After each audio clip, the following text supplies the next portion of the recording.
안녕하세요. 리더 성장 플랫폼 리더십 저니의 PM을 맡고 있는 은솔입니다. 네, 먼저 리더십 저니가 생소하신 분들을 위해 리더십 저니에 대해서 잠시 소개해 드리겠습니다. 네, 많은 리더분들이 공감하실 것 같은데요. 리더는 한 번에 완성되기 어렵습니다. 혹은 완성이 있다고 보기도 어렵습니다. 그래서 우리 리더분들이 각 성장 단계별로 필요한 부분들을 저희가 종합적으로 토탈 솔루션을 제공해 드릴 수 있도록 컨텐츠, 코칭, 또 동료 리더분들과 더 커뮤니티 하실 수 있는 공간, 이런 토탈 솔루션을 제공하는 플랫폼을 저희가 리더십 전위로 제공해 드리고 있습니다. 네, 좀 세부 서비스를 잠깐만 소개해 드리면요. 리더분들이 리더십 직면한 다양한 상황이 모두가 다 다르실 수 있습니다. 그래서 리더십 전위에 오면요, 여러분들이 어떤 상황, 어떤 고민이 있는지 검색하시면 그때 유익한 컨텐츠들을 저희가 보실 수 있도록 리더십 라이브러리를 제공해 드리고 있습니다. 또한 학습만으로 해결되지 않는 리더십의 아젠다들이 참 많은 것 같아요. 그랬을 때는 24시간 언제든지 또 아젠다 고민을 올려놓으실 수 있도록 저희가 온라인 코칭 서비스 제공하고 있고요. 또 오프라인에서 동료 리더분들 과 함께 만나서 또 문제를 해결해 나가는 그룹 코칭, 더불어 오늘처럼 랜선으로도 다양한 리더분들이 공감이 연결될 수 있도록 하는 랜선 코칭도 진행해 드리고 있습니다. 네, 그리고 리더분들이 가지고 있는 다양한 경험, 꿀팁, 고민들을 나누실 수 있는 커뮤니티 공간도 있어서요. 리더십 전위에 놀러 오셔서 눈팅부터 시작하셔도 좋을 것 같습니다. 네, 이렇게 리더분들을 위해 저희가 제공해 드리고 있는 리더십 전위에서도 가장 많은 사랑을 받고 있는 부분이 아무래도 코칭인 것 같습니다. 나만의 리더십 아젠다가 각기 다른 상황이기 때문일 텐데요. 그래서 저희가 온라인으로 상시적으로 고민을 올려주시면 전문 코치가 관련해서 솔루션을 드리고 있고요. 또 한 달에 한 번 현장에서 다른 기업의 리더들과도 소통하면서 좀 창의적으로 문제를 해결해보는 그룹 코칭, 그리고 분기별로 한 번은 저희가 랜선으로 이렇게 연결될 수 있습니다. 댓글로 서로 인사도 나눠주시고요. 또 공감되는 포인트들도 나눠주실 수 있도록 저희가 랜선 코칭도 진행하고 있습니다. 네, 오늘 10월의 랜선 코칭은 굉장히 조직 문화 관련해서 또 여러분들이 이맘때쯤 우리가 올해 잘 해왔나, 내년도에 또 우리 조직 문화 어떻게 가꿔가야 되나, 이랬을 때 되게 고민되는 아젠다랑 직결되는 부분인 것 같아요. 커뮤니케이션, 소통 이런 거 관련해서 여러분들 되게 고민이 많으신데요. 저희가 이름을 미세공격주의보 리더 행동 요령이라고 지어봤습니다. 여러분 미세먼지는 많이 아시죠? 그래서 미세공격에 대해서 우리가 좀 샅샅이 파헤쳐보는 시간을 가져보려고 하고요. 아래 웹툰처럼 미세공격을 하나씩 보시면 사실 리더 입장에서는 의도는 그건 아니었는데 상대가 미세공격으로 받아들일 수도 있고, 혹은 내가 모르고 하는 미세공격도 굉장히 많을 수 있습니다. 그런 부분들을 오늘 샅샅이 알아보고자 하는데요. 이 부분들을 좀 저희가 명쾌하게 풀어주실 수 있는 두 분의 코치님을 모셨습니다. 네, 남대희 코치님 그리고 정문정 코치님을 모셨는데요. 네, 코치님 두 분 간단히 자기소개 부탁드립니다. 안녕하세요. 저는 미세공격주의보를 쓴 남대희라고 합니다. 저는 대기업하고 정부, 언론사에서 30년 넘게 일을 했고요. 그 과정에서 무수히 많은 미세공격을 당하기도 했고 저 역시 또 가하기도 했습니다. 오늘 솔직한 대화 나누면서 좋은 시간 가져봤으면 좋겠습니다. 네. 네, 안녕하세요. 정문정입니다. 저는 무례한 사람에게 웃으며 대처하는 법이라는 책을 썼고요. 최근에는 다정하지만 만만하지 않습니다라는 책을 썼습니다. 저 또한 무례한 사람이기도 했고 무례한 사람을 만난 적도 있는데요. 우리 어떻게 하면 이 미세 공격들 속에서 우리 자신을 잘 지켜갈 수 있는지 한번 이야기해 보면 좋겠습니다. 네, 오늘 이 시간 우리 전문가분들도 나도 미세공격을 가해본 적 있고 무례한 사람이었었다라는 고백과 함께 시작해 봅니다. 그래서 리더분들도 내 마음을 너무 방어하지 마시고, 내가 또 그랬었네 라고 인정하는 시간이 되실 수도 있을 것 같아요. 네, 집중해서 지금부터 한번 살펴보는 시간 가져보겠습니다. 제가 스페셜 코치도 모셔봤습니다. 또 AI 시대잖아요. 그래서 우리 두 분 전문 코치님께서 굉장히 명쾌하게 또 말씀을 해주시기도 하겠지만, 여러분들이 상시로 접속해서 이거 내가 들었거나 혹은 했는데 미세 공격인가? 혹은 이제 더 좋은 표현이 있지 않을까 이렇게 고민되실 때 써보실 수 있도록 제가 미세 공격 퇴치봇을 만들어 봤어요. 또 여기에 두 분 전문가분들 많이 도움을 주셨는데요. 미세 공격은 조직 안에서 미묘하게, 은밀하게 오가는 말이나 행동 때문에 누군가 상처를 받을 수 있는 그런 상황을 말합니다. 그래서 그런 표현을 우리가 잘 감지해서 멈추게 하고 더 좋게 나아가게 하는 리더의 역할이 너무너무 중요한 것 같거든요. 그래서 제가 미세 공격 퇴치봇을 만들 때 좀 이런 프롬프팅을 해봤어요.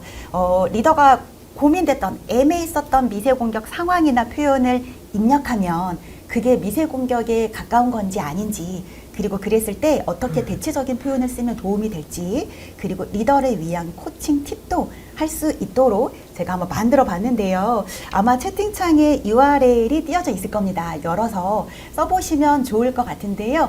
저희 두 분 코치님께서 이렇게 말씀해 주셨어요.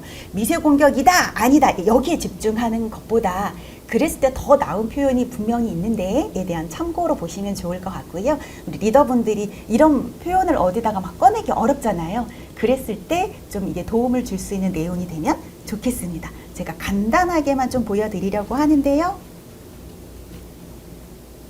네, URL 들어가시면 이렇게 나옵니다. 제가 예시를 좀 드러놨어요. 뭐 예를 들면 신입사원이 좋은 아이디어를 냈을 때 신입사원 치고는 잘했네요. 이렇게 표현했다면 제가 분석 중 이렇게 누르고 여기 아래로 내려보시면 됩니다. 네, 미세 공격입니다. 칭찬처럼 들리지만 네, 그 부분에서 약간 제한된 내용이 있을 수 있고요. 대체 표현, 정말 좋은 아이디어예요. 신선하고 문제 해결에 큰 도움이 되었어요. 또는 이번 아이디어 덕분에 팀 전체에 활력이 돌고 있어요. 라고 또 해줄 수 있는 대체 표현도 분명히 있습니다. 그래서 이런 내용들로 여러분들이 좀 힌트를 얻으실 수 있도록 오늘 미세 공격 퇴치 봇도 있다라는 점 제가 말씀드리고 네, 진행을 해보겠습니다. 네. 이 시간 마련하기 앞서서 저희가 사전 서베이도 돌려봤어요. 과연 그 미세 공격에 대한 경험이 여러분한테 어떻게 또 있을까 궁금했거든요. 그래서 리더로서 내가 겪었던 혹은 당했던 불편했거나 힘들었던 말과 행동은 뭐가 있을까? 여러분들도 한번 읽어보시면 좋을 것 같아요. 가장 많은 경험이 있었던 내용만 제가 중심으로 말씀드리면 내 의견이 존중받지 못하거나 감정적인 반응으로 되돌아온 적이 있다. 그리고 농담이라는 이름으로 불편한 말을 듣고 웃어 넘긴 적이 있다. 왜 그럴 때 있잖아요. 이걸 내가 좀 발끈하면 속 좁은 사람이 될 것 같아.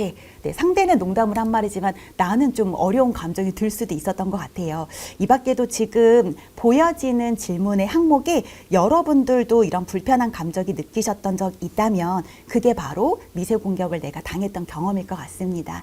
또 반대의 상황에서 내가 우리 동료들한테, 구성원들한테 또 했었던 미세 공격에 대한 경험이 또 걱정될 수도 있었을 것 같아요. 그래서 질문을 좀 드려봤습니다.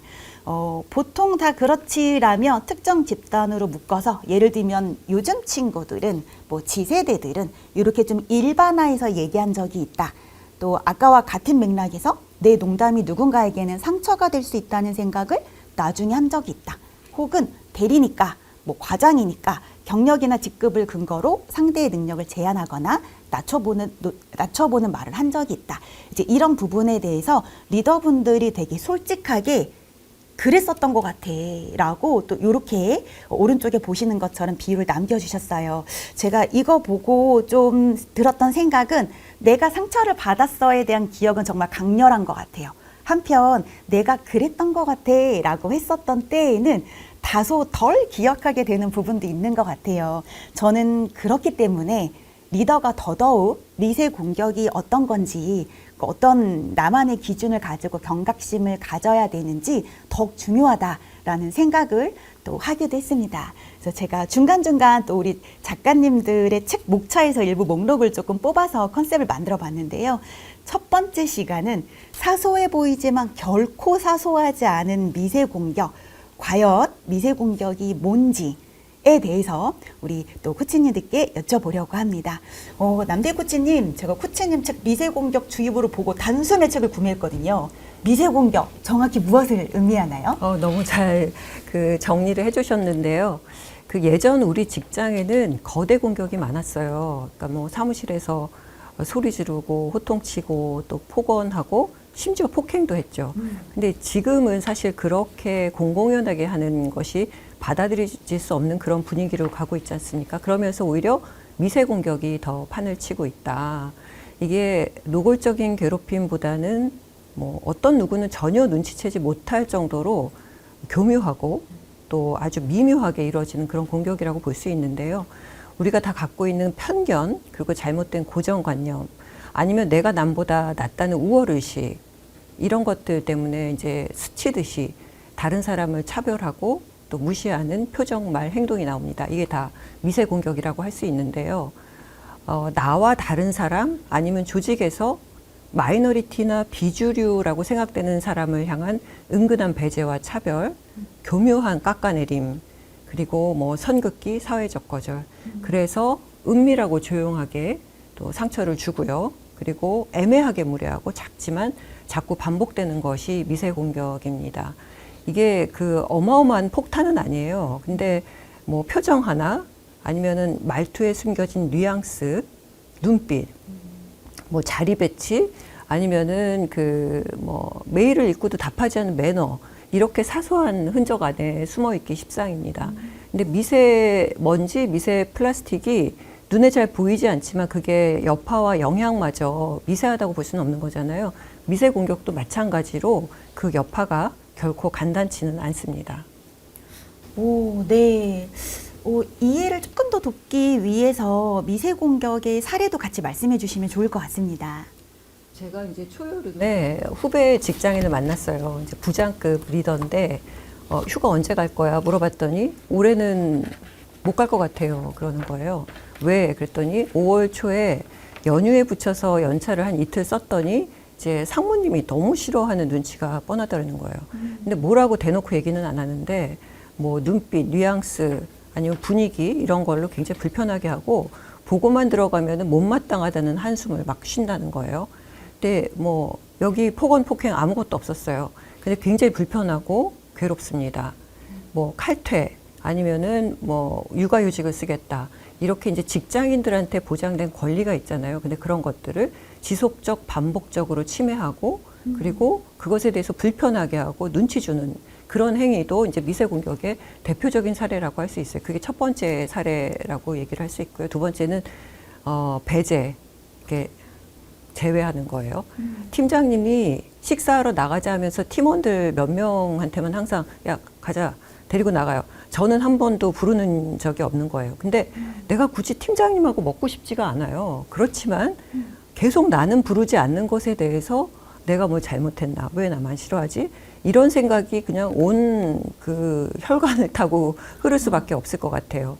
그리고 뭐 뭔가 뭐 중요한 미팅, 프로젝트 아니면은 업무 메일에서도 깜빡했다는 변명 아래 누군가를 지속적으로 빼고 배제하는 거죠. 정보 공유도 특정인만 잘 해주지 않습니다. 이런 배제를 당하면은 이건 사실 참 큰 상처가 됩니다. 굉장히 위축되게 만드는 거고요. 세 번째 사례는 끼리끼리 집단을 들 수가 있어요.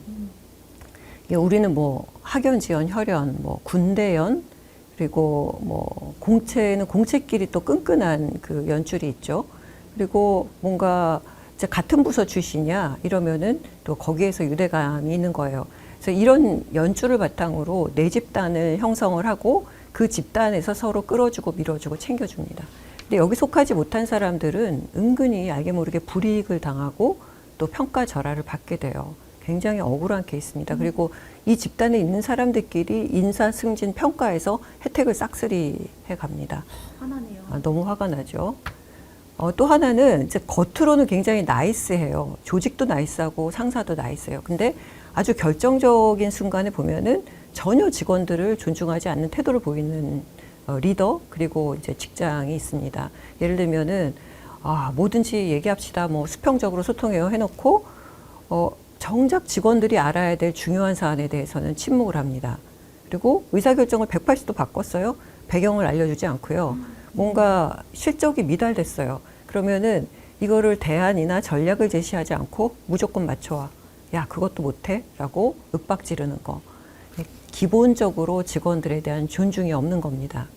그리고 이제 마지막으로 편견에 기반한 게 있는데, 예를 들면은 뭐 여성이니까 이런 일은 힘들지 않겠어 하고 업무 기회를 안 줍니다. 그런 경우 너무 많고요. 남성은 또 힘 좋잖아 하면서 온갖 굳은 일, 뭐 정말 험한 일, 야근 다 도맡아 맡기는 곳들도 있어요. 그리고 내향적인 사람을 뭔가 열등하게 취급하면서 리더십이 없거나 소통이 잘 안 된다고 취급을 하기도 합니다.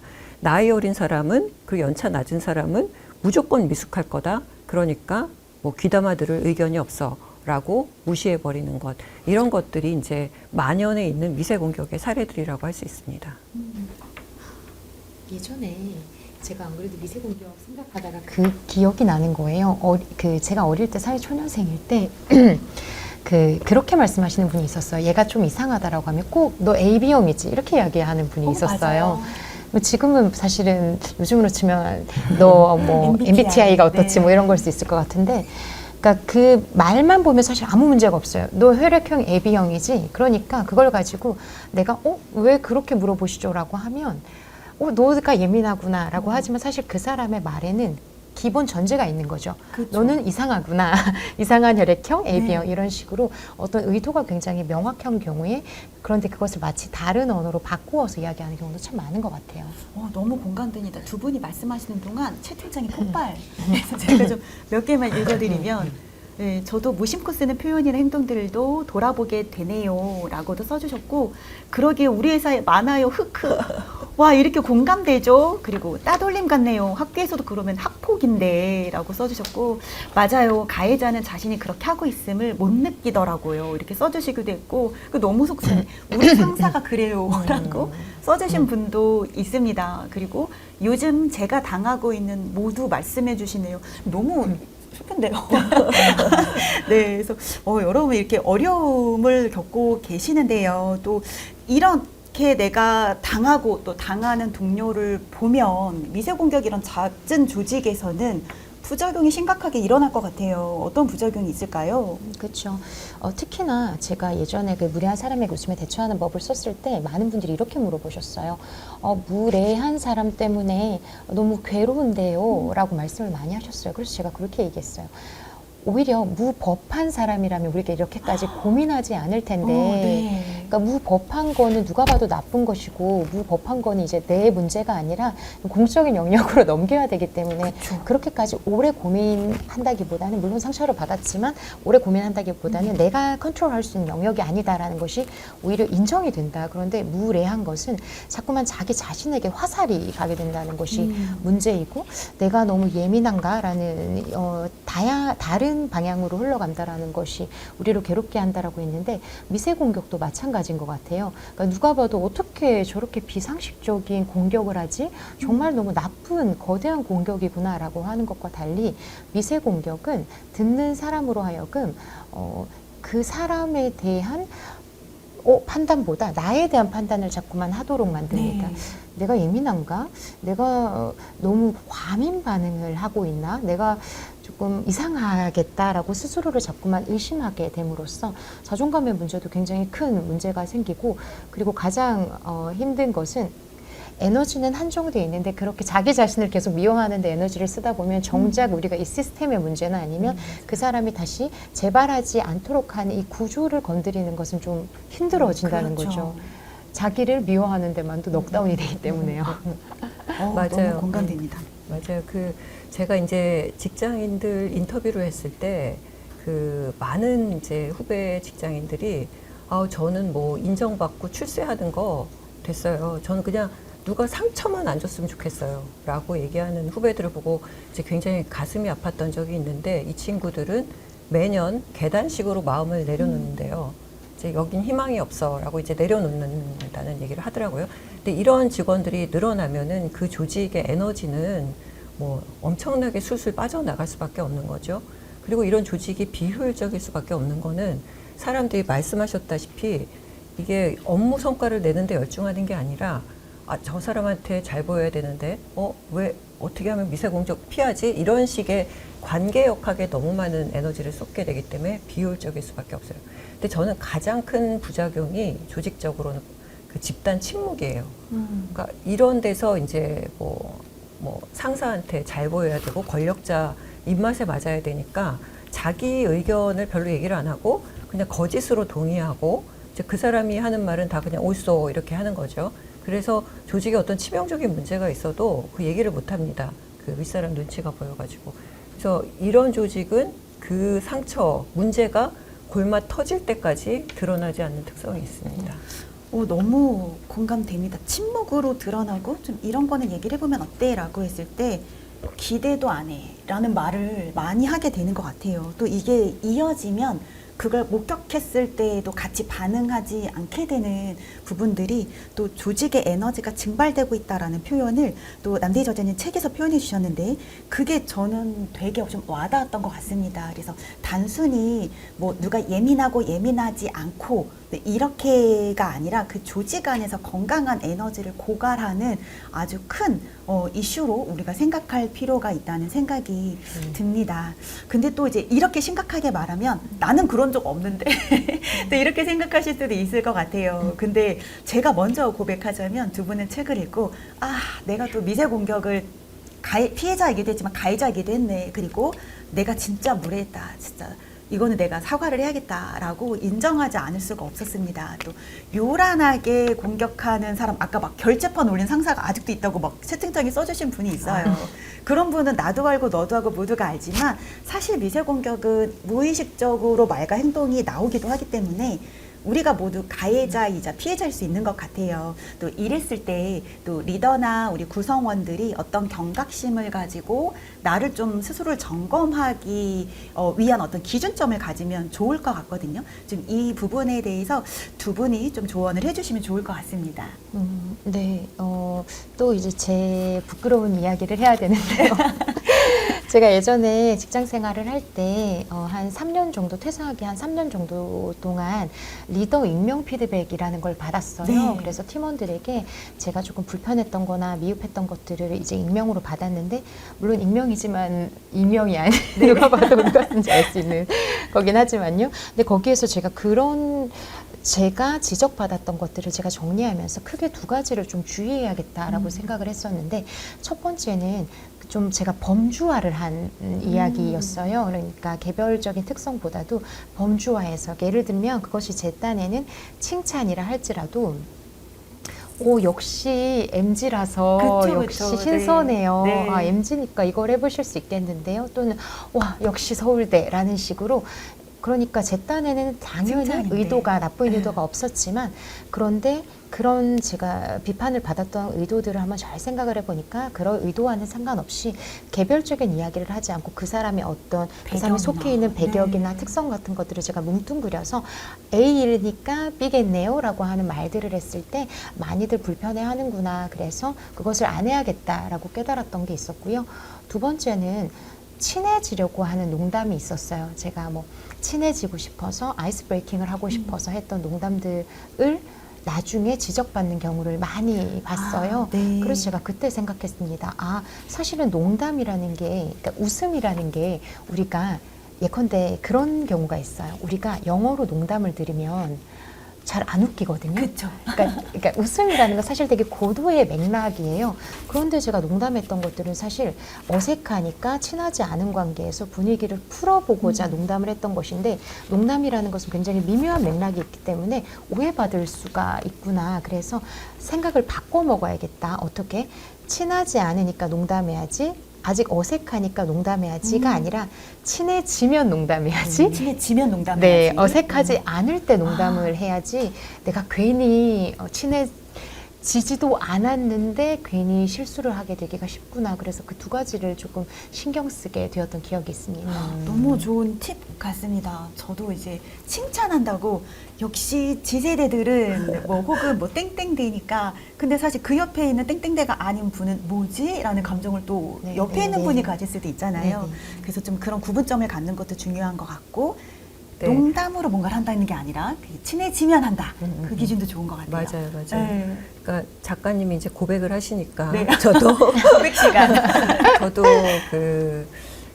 제가 이제 임원 시절에 어떤 특정 팀을 좀 격려하는 차원에서 티타임을 가진 적이 있어요. 그때 코로나 중간이어서 너무 소통이 안 된다. 네. 좀 다들 한번 스킨십을 해라 이렇게 회사에서 권장도 했고, 근데 그 부서의 특징이 조금 회사에서 막 주목을 받는 부서는 아니었고, 그런데 너무너무 중요한 일을 해요.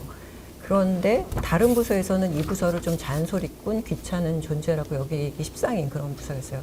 그래서 제가 항상 그 부서에는 야, 왼손이 하는 일을 오른손이 알게 떠들썩하게 해서 이제 전사의 아무튼 존재감을 더 갖자라고 얘기를 했었어요.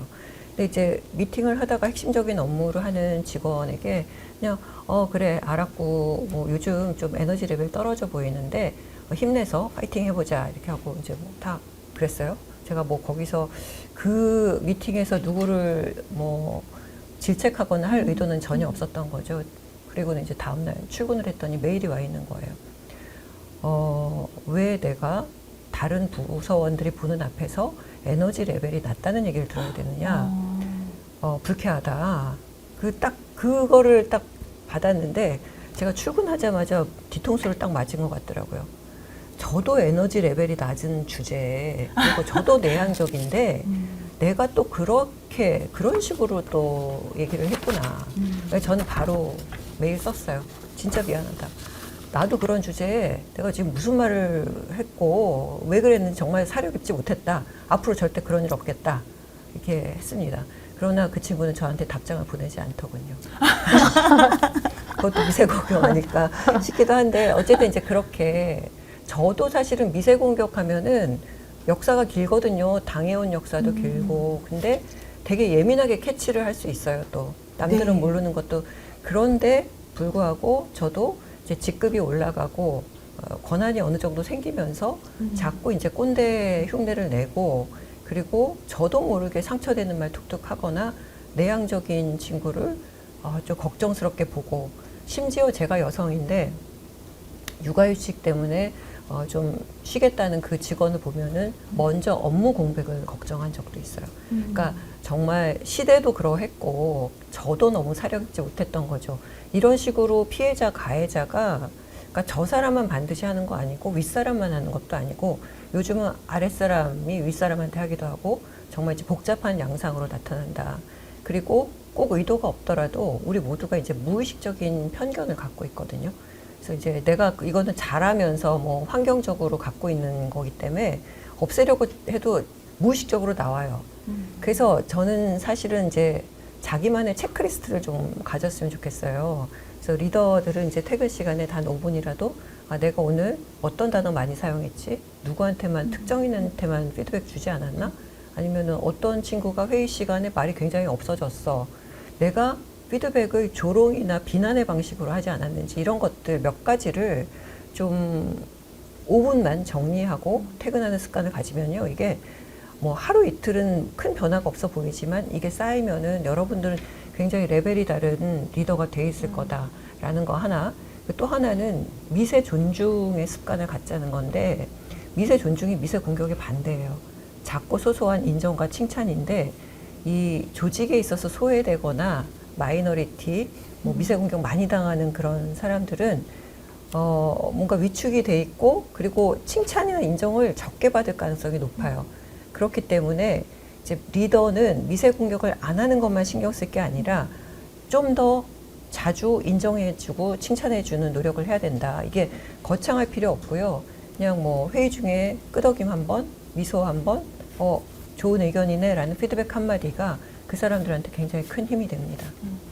그러니까 제가 그 친한 친구가 이제 승진을 해서 네. 이제 일을 좀 어느 정도 하고 나서 저한테 그러더라고요. 근데 리더하는 거 너무 어렵고 너무 힘든데 왜 이렇게까지 눈치를 많이 봐야 되지? 팀원들을 이러는 네. 거예요. 그래서 제가 그랬어요. 그 눈치 팀원들은 원래 계속 너한테 보고 있었어. 네, 이렇게 네. 이야기를 했거든요. 그러니까 그게 무슨 말이냐면 제가 생각하는 기준은 한쪽만 눈치를 보는 게 아니라 같이 보는 겁니다. 그러니까 눈치를 일방적으로 보는 게 문제인 거지 같이 보는 거는 전혀 문제가 아니거든요. 그래서 어떤 배려의 측면에서 저도 그럴 때가 있어요. 어떨 때는 눈치를 좀 많이 보게 되고요. 어떤 곳에서는. 근데 어떤 데서는 약간 좀 눈치 안 보고 얘기하게 되고 이런 그쵸. 공간들이 있습니다. 네. 그런데 어리고 조금 편할수록 서로 눈치를 좀 봐야 된다라는 것도 많이 생각을 하게 되더라고요. 맞습니다. 근데 저는 두 분한테 이제 이 얘기를 들으면서 이런 솔선, 무슨 일이 있었을 때 인정하고 고백하고 사과하고, 그러니까 이게 당연하게 되는 데까지도 저는 어렵다고 생각해요. 그래서 두 분께서 이제 그런 일을 겪었을 때 내가 그랬구나, 이제 이 마음이 리더분들한테도 좀 필요한 것 같고요. 또 남대희 코치님 말씀해 주셨던 것처럼 나만의 체크리스트를 가지고 눈치 봐서 하는 게 아니라 정말 내가 오늘 어떤 단어를 많이 썼는지, 특정 인과 관련해서만 피드백이나 커뮤니케이션 한 건 없는지, 그로 인해 소외받은 사람이 없는지 던져보는 습관도 너무 중요한 것 같고요. 미세 존중이라는 표현이 저는 너무너무 와닿았던 것 같아요. 그러니까 이게 작고 소소하게 인정해주는 부분들 안 하려고 하는 것도 이제 미세 공격을 안 해야지도 있지만, 또 거꾸로 미세 존중에 대해서 당연하게 또 팀에서 또 조직에서 문화로 가져가면 되게 좋을 것 같은데요. 두 분 얘기하실 때 제가 채팅창도 보고 있어요.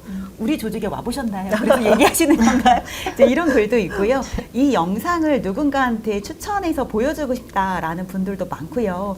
또 두 분 이런 고백하셨을 때 내 잘못에 대해 서슴없이 사과할 줄 아는 그 용기 자체가 너무 중요한 것 같다라고 남겨주신 분들도 너무 많습니다. 그리고 서로 눈치를 보는 게 차라리 건강할 수도, 근데 이제 뭐 아랫사람한테만 눈치가 없다라고 하기도 하는데, 이제 그 부분에 대해서 우리 정무정 코치님이 아니 그 서로 공평하지 않은 게 아니라 쌍방이 보는 거야, 당연하게 배려야, 이제 이렇게 보면 조금 더 좋지 않을까라는 생각을 합니다. 근데 사실 이쯤 되면 전문전 코치님께서 살짝 힌트를 주셨듯이 요즘 리더들이 또 어렵기는 해요. 왜냐면 좀 세대적으로 봤을 때 위로부터는 거대 공격을 받고 있다고 생각하고요. 또 아래부터는 미세 공격에 대한 주의를 받는 어려움을 호소하면서 우리는 너무 낀 세대야, 거대 공격 받아오면서 자랐는데 아래로 미세 공격하면 이제 큰일 나, 이제 이렇게. 그래서 팀원들한테 무슨 말도 못하겠어 하는 리더분들도 만나게 됩니다. 그래서 좀 이런 리더분들한테 좀 이야기를 해주신다면 어떤 도움이 좀 되는 이야기가 있을까요? 제가 사실은 그러니까 요즘 제가 40대인데요. 네. 40대 네. 친구들을 만나보면 정말 이 얘기를 많이 해요. 그쵸? 네. 그러니까 자기가 사회초년생일 때 들었던 이야기나 본인이 감당해야 됐던 것들과, 그러니까 요즘 본인들이 느끼기에 후배들이 커뮤니케이션 하는 그 중간에서 본인이 너무나 괴롭다. 네. 그 수온이 너무 다르고, 그렇죠. 그리고 내가 여기서는 이런 말을 들었는데 여기서는 이 말을 맞아요. 하면 큰일 나고, 맞아요. 이런 것들이 너무 많다는 것이죠. 그래서 저는 대표적으로 제가 기억이 나는 게, 제가 사회초년생일 때 그 석간에서 일을 한 적이 있어요. 석간신문에서 일을 한 적이 있어서 네. 거기가 출근이 7시였어요. 그래서 7시고 막 다들 힘든 상태에서 일을 하니까 그 팀장님이 저한테 친하다고 일부러 농담으로 그 말을 되게 자주 하셨던 게 좀 기억이 나요. 아우 피곤하지, 잠은 죽어서 자면 되잖아, 이러셨어요. 근데 그때 저는 진심으로 웃겼어요. 그게 너무 웃기고, 네네. 아 참 나를 편하게 생각하셔서 이렇게 말씀하시는구나, 네 죽어서 자겠습니다, 뭐 이러고 그냥 말았단 말이에요. 네네. 근데 그러고 나서 제가 이제 중간 관리자가 되어서 무슨 얘기를 하다가 제가 그 말이 왜 생각나는지 모르겠는데 그날따라 저도 친하다고 생각하는 후배한테 아우 피곤하지, 잠은 죽어서 자자, 이랬어요. 그때 그 친구가 정말 화들짝 놀라서 그 눈빛이 아직도 잊혀지질 않거든요. 어떻게 그런 말씀을 하세요? 선배 저 신고할 거예요. 뭐 이렇게 이야기를 하는 거죠. 그래서 물론 그 친구도 장난처럼 아우 저 신고할 거야 라고 하긴 했지만 친분이 있었으니까. 그런데 제가 그때 너무 놀랐어요. 아, 나는 정말 내가 그때 20대일 때 들었을 때는 정말 전혀 불편하지가 않았는데 지금의 기준에서는 너무 불편한 이야기고 내가 절대로 이 말을 하면 안 되겠다라는 네. 생각을 일단 첫 번째로 했어요. 그리고 두 번째로는 제가 무슨 생각이 들었냐면 고마웠어요, 그 친구한테. 그러니까 만약에 그 친구가 저에게 그렇게 웃으면서 선배 그런 말씀하시면 큰일 나요 라고 하지 않았으면 저는 아마 그 농담을 또 했을 거거든요. 유머처럼 또. 네. 네. 또 하고, 그리고 만약에 그것을 계속 하다가 어느 순간에서는 웃지 않는 친구를 만나면 마음속에서 이렇게 생각할 수도 있을 것 같아요. 왜 안 웃지? 가끔 혼자 웃고 있는 나를 발견할 때 네, 있잖아요. 그래서 그러니까 아까도 뭐 제가 농담 이야기를 했는데, 그러니까 서로 웃을 수 있어야 농담인 거잖아요. 그쵸. 그것이 유머인 것이고. 그래서 리더분들이 너무 어렵고 힘들고 낀 세대라는 것은 이해합니다. 그런데 그럼에도 불구하고 결국 중간자들은 어떤 면에서는 통역자를 자처할 수밖에 없는 것 같은데요. 그래서 내가 들을 때는 아 이런 의도인데 이걸 굉장히 거칠게 이야기하는군 이라고 좀 네. 해석을 해볼 필요도 있을 거고, 반대로 또 들을 때는 그래도 고맙네. 내가 그래도 이 얘기를 들어서 다음에 안 할 수 있으니라고 생각하는 게 사실은 되게 어렵지만 그렇게 그렇죠. 하면 내가 마음이 조금 덜 힘들더라고요. 네. 그래서 저는 내가 다음에 실수하지 않을 수 있으니까 다행이다라고 했던 것과 또 한편 제가 그러면 어떻게 말을 해야 되지? 왜냐하면 가장 어려운 것이 내가 예를 들어서 이 친구가 지각을 너무 많이 하는데 뭐라고 그런 말을 해야 내가 네, 공격하지 네. 않는 것처럼 들릴 수 있을까? 라고 해서 제가 친하게 지내는 정신과 의사 선생님들한테도 많이 여쭤보기도 하고 좀 찾아보면서 제가 나름으로 느낀 것들이 있었는데 정신과 의사 선생님들은 이야기를 하실 때 내가 어떤 이야기를 듣고 싶어도 긍정을 하거나 크게 부정하지도 않고 어떤 이야기를 원하는 것이 있어도 그게 그 사람 입에서 직접 나오도록 한다는 거예요. 네. 그러니까 예를 들어서 다음에 지각을 하면 뭐 이런 것들을 한번 해오세요라는 말을 내가 하고 싶더라도 그것을 내가 입으로 말하는 것과 상대가 직접 말하는 것은 다르다는 것이죠. 네. 그래서 정신과 의사 화법을 참고해서 많이 이제 면담을 했던 것 같아요. 이 부분은 혹시 이렇게 생각할 수도 있지 않을까요? 이렇게 되면 어떨 것 같으세요? 그 부분 혹시 오해였을 수도 있다는 생각이 드는데 어떻게 생각하세요? 만약에 혹시 다음에도 그런 일이 있다면 어떤 대안이 있을지 혹시 한번 얘기해 주시겠어요? 라는 식으로 한 번 더 물어보고 그 사람의 이야기를 들은 후에 제가 이야기를 그 사람 톤에 맞춰서 했던 경험이 있습니다. 작가님 너무 공감됐었던 게 제가 작가는 책을 읽을 때 단정하는 말하기, 평가하는 말하기, 판단하는 말하기를 나도 모르게 하는 경우들을 발견하게 되는 것 같아요. 근데 그런 말들을 내가 단정하고 입을 닫게 하는 게 아니라 그 사람의 입으로부터 또 그 경청하면서 나올 수 있도록 하는 리더의 태도가 너무 중요하다는 생각이 듭니다. 그래서 제가 훈계와 조언이 도대체 뭐가 다를까를 생각해 본 적이 있거든요. 네. 그래서 제 딴에는 그래서 어떻게 생각을 했냐면 왜 어떤 말은 메시지가 같더라도 훈계로 들리고 어떤 말은 조언으로 그쵸. 들릴까라고 생각했을 때 제가 느끼기에는 훈계는 내가 물어보지도 않았는데 하는 거예요. 그러니까 그냥 자기가 답답해서 하는 거예요. 안물안궁인데. 그러니까 그냥 본인이 날 봤는데 얘기를 해주고 싶어서 하는 거지 그쵸. 내가 물어보지 않았어요. 네. 내가 요청하지 않았어요. 그런데 제가 생각하기에 와 정말 좋은 조언이다라고 하는 것들은 제가 언어적으로나 비언어적으로 도움을 요청했을 때 네. 이야기를 해줄 때 저는 조언이라고 느껴지더라고요. 그래서 저는 약간 후배 만날 때도 원칙이 있는데요. 무슨 말을 막 엄청 하고 싶은데 그 친구가 물어보지 않으면 안 하거든요. 웬만하면. 네. 저는 요거에 대해서 좀 네. 다른 생각이 있긴 한데 네. 일단은 저는 이제 지금 오늘 많이 들어오시는 분들이 한 네. 40세 전후의 리더분들 맞습니다. 있잖아요. 근데 저는 개인적으로 정말 이분들이 진짜 힘든 세대예요. 맞아요. 힘들어요. 저는 회사 다닐 때도 그랬어요. 이분들이 진짜 네. 제일 불쌍하다. 이렇게. 그래서 그 생각은 했어요. 왜냐면은 40대가요?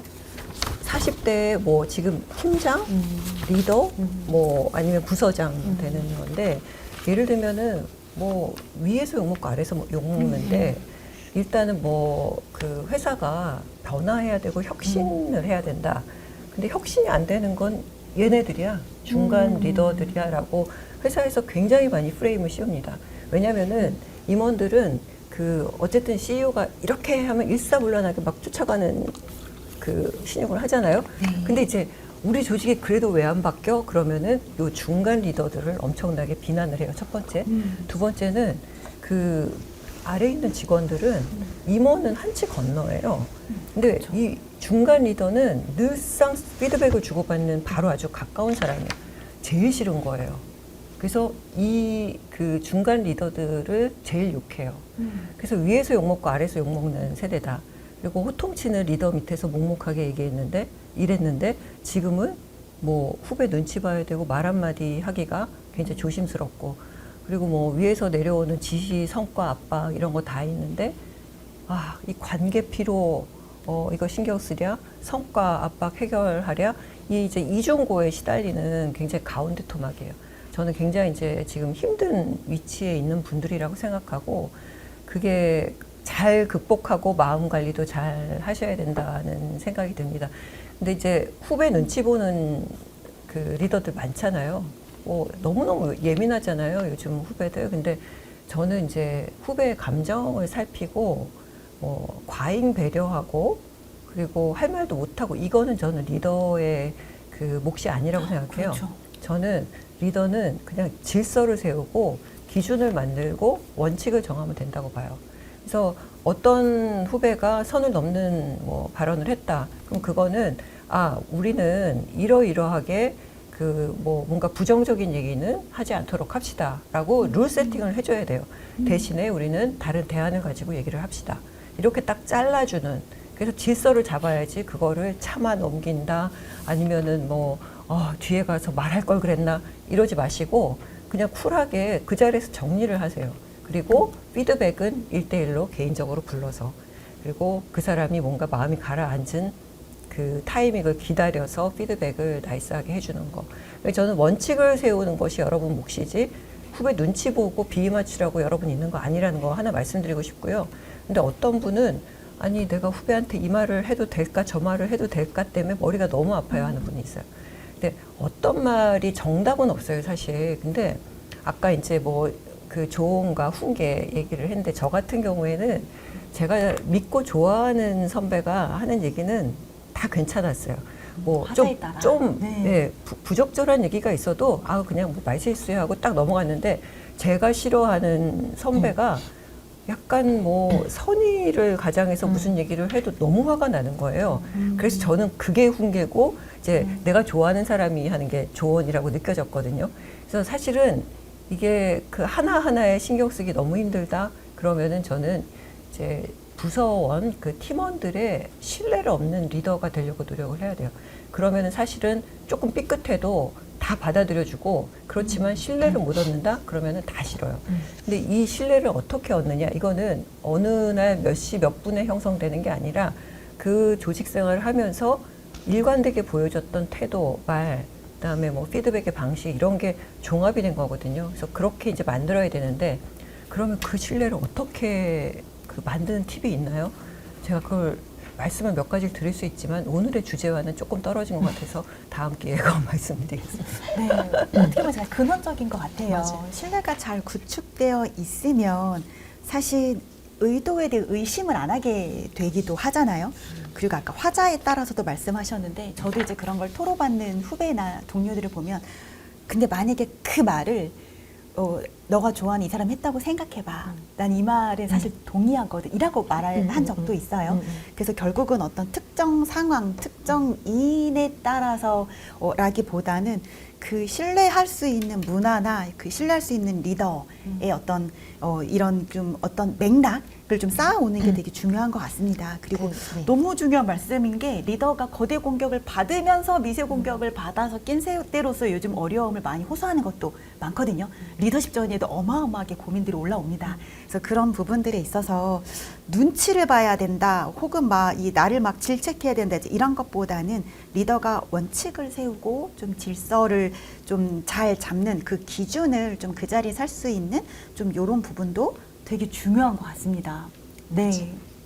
아까 훈계와 조언 이야기할 때 제가 도움을 요청을 했느냐 안 했느냐 네. 여부가 중요한 것 같다라고 했는데 또 우리 작가님께서 다시 추가로 이야기하신 게 네. 어떤 친분이 있으면 조금 어떻게라도 더 잘 들린다라고 하셨던 게 저는 이게 되게 중요한 맥락이라고 네, 생각을 네, 네. 해요.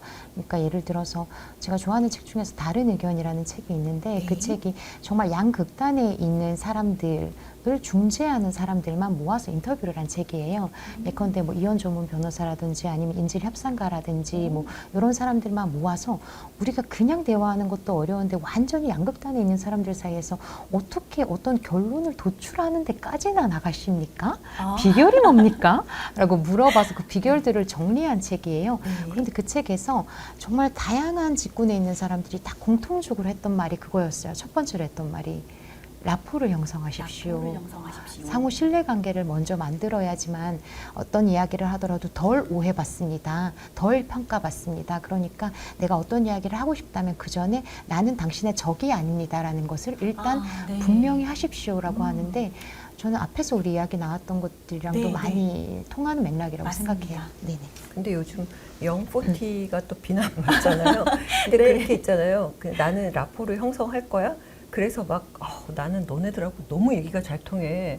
그리고 나는 부담돼요. 오히려 저 꼰대 말고 너네랑 얘기할 때가 네. 제일 이렇게 그렇게 흉내내는 거는요 통하지를 않아요. 맞아요. 또 정말 라포를 할 때 정말 진정성 있고 제대로 해야지 이게 뭐 흉내낸다 이러면 정말 안 되죠, 그죠? 그거는 네. 당연히. 네, 맞는 것 같아요. 그래서 사실 두 분 다 신뢰라는 키워드를 말씀해 주셨는데 신뢰는 사실은 하루아침에 되는 건 아닌 것 같아요. 그래서 리더분들이 어떤 이런 상황을 봤을 때 한 건 한 건에 대해서 인식을 너무 주목하는 것, 뭐 민감하게 반응하는 것도 중요하겠지만 장기적으로 좀 내가 리더가 되는 과정에서 우리 구성원들과 신뢰를 어떻게 차곡차곡 쌓아나가야 되는지 이제 그 부분에 정말 많은 이제 공부와 그리고 또 이제 그런 부분에 아까 남대희 대표님께서 한 번에 발설할 수는 없어 하셨지만 이런 학습이 또 필요하다는 생각이 듭니다. 네, 그래서 두 분 너무 얘기를 들으면서 미세 공격이 살짝 좀 희미했거든요. 약간 미세먼지처럼 맨날 노출되면 내가 만성 비염이 힘든 것 같은 건가 이런 생각을 하면서 들었는데 미세 공격이 자꾸 쌓이면 우리 조직의 에너지가 증발되고 침묵하는 팀이 되고 또 신뢰의 자산이 또 깎여질 수 있고 이런 얘기를 들으면서 굉장히 중요한 아젠다라는 생각을 다시 한번 하게 됩니다. 네, 우리 세션 1을 이 질문을 한번 제가 마무리해보고 싶어요. 여기까지 같이 우리가 소통을 했음에도 불구하고 아니 이런 미세 공격 예전에 막 어마어마했어. 뭐 재떨이도 던지고 했어. 이런 것도 미세 공격도 못 잡으면 사회생활 어떻게 혼자 일해? 라고 말하는 사람도 있어요. 안타깝게도 있는 것 같아요. 좀 이런 분들께 또 우리 두 분의 지혜를 좀 나눠주신다면 좀 어떻게 좀 해주실 수 있을까요? 아, 미세 공격 이런 것도 못 참으면 어떻게 사회생활 하니? 그 얘기를 네. 하시는 분도 있어요. 네. 미세 공격을 제대로 안 당해 보셔서 하시는 말씀이고요. 네. 그러니까 미세 공격의 이제 카테고리에 많은 걸 넣을 수가 있는데 저도 웬만한 거는요 문제로 취급도 안 했어요. 또 시작이구나. 오케이. 그거는 뭐 일상이었어요. 근데 그런 것까지 제가 하나하나 문제시하고 맞서자라고 얘기 드리는 그런 거는 아니고요. 근데 절대로 이게 간단할 수가 없는 게, 그러니까 직장인들을 인터뷰하면서 이거는 절대 못 참겠다 하는 미세 공격이 몇 가지가 있습니다. 이제 젊은 세대는 아까처럼 휴가라든지 자기 권리를 자꾸 침해하는 거, 이게 반복되고 누적되면 굉장히 힘들어해요. 그렇죠. 그것도 굉장히 힘들어합니다. 근데 이제 저는 이제 그거는 뭐 직원들이 많이 그렇게 생각을 하는데 또 조금 직급이 올라가면서 힘들어하는 거는 칭찬, 인정, 보상, 그리고 공정한 평가를 못 받는 거, 이거요. 이거 좀 당해보셨으면 이거 피눈물 안 날 수가 없거든요. 그러니까 정말 이거는 너무 열이 받아요. 그러니까 열심히 일했어요. 열심히 일했고, 뭐 성과도 냈어요. 근데 뭔가 이제 피드백을 받을 때, 너 열심히 일하고 잘했어. 근데 뭐 말도 안 되는 이유를 들어서 너는 이번에 이래서 보상을 못 해줘. 이래서 승진 안 돼. 예를 들면 너 나이 어리잖아. 너 아직 부양 가족 없지. 이번에 저 사람한테 양보하자. 이런 말도 안 되는 얘기로 그 사람이 정당한 보상을 못 받게 하는 경우가 있어요. 그리고 정말 열받는 건 내가 열심히 해서 이번에 승진 차례야. 될 수 있을 것 같아. 근데 나는 누락이 됐어요. 알 수 없는 이유로. 근데 항상 입으로만 일하고 그 회사 내에서 사내 정치만 하러 다니는 그 사람이 딱 승진된 거예요. 이런 이제 불공정한 기준으로 내가 제대로 된 보상, 평가 못 받았다. 이거 완전히 열받는 겁니다. 이거 가지고 못 참아 이렇게 하실 수 없어요. 또 하나는 평가 보상 뭐 이런 거 이전에 내가 업무 기회를 제대로 못 받는 거예요. 아주 이제 저희도 커리어 관리를 할 때는 중요한 업무들을 다 고루고루 해봐야 저의 커리어가 발전하는 거잖아요. 근데 어떤 사람은 그냥 그게 툭툭 주어져요. 그러니까 성과를 굉장히 많이 낼 수 있는 보직도 툭툭 줘요. 근데 이제 그게 뭐 우리 뭐 내가 좋아하는 후배, 네. 내 학교 후배, 뭐 그런 경우도 있고, 아니면은 저 친구는 뭐 여성이니까 이런 일 하겠어? 하고 안 시켜주고, 경험이 아예 없는 남성은 시키는데 또 여성은 경험 없다고 안 시킨다든지, 이래서 이제 뭔가 어떤 이유로든 기회가 자꾸 박탈되는 거예요. 그러면은 나는 열심히 일해서 정말 성장하고 싶은 사람인데 인정 보상 전에 그건 날개가 꺾이는 거거든요. 그런 경험을 지속적으로 누적적으로 하게 된다면 그거 정말 참기 힘들어요. 이거 가지고 못 참아? 이렇게 말씀하시는 분들은 다시 한번 돌아보셔야 될 것 같아요. 너무 중요한 말씀이라고 생각합니다. 이게 성장 기회가 너무너무 중요하다고 생각하는데 세대를 불문하고 요즘에 너무 중요한데 이제 미세 공격이 쌓이고 그 과정에서 내가 성장에 대한 기회를 불공정하게 가져갈 수 없다라고 하면 그게 바로 조직 몰입으로 이어지고 퇴사로 이어지고 이렇게 영향이 미치게 되는 것 같습니다. 그래서 오늘 함께 하시는 분들 혹은 이외의 영상을 보시는 분들이 우리 조직에 약간 그런 이상 감지가 된다. 요즘에 자꾸 애들이 말을 안 해. 우리 구성원들이 말을 안 해. 침묵해. 그리고 몰입도가 좀 떨어진 것 같아. 약간 이런 작은 신호들 혹은 크고 작은 신호들이 있을 때 우리 조직이 혹시 은밀하고 미묘하게 또 미세 공격이 이루어지고 있는 건 아닐까. 좀 그런 부분에 대해서 생각해보는 시간이 되면 좋겠다는 생각이 듭니다. 네, 오늘 세션 1은 그래서 미세 공격이 뭐라고 여기에 대해서 우리가 두 분 전문가분과 함께 이야기를 나눠봤고요. 또 5분 동안 쉬는 시간 갖고요. 또 세션 2에서는 여러분들이 미세 공격과 관련된 다양한 실제 사례들을 보내주셨어요. 그 고민과 사례들을 또 같이 풀어보는 시간으로 함께 하겠습니다. 네, 5분 뒤에 다시 만나겠습니다.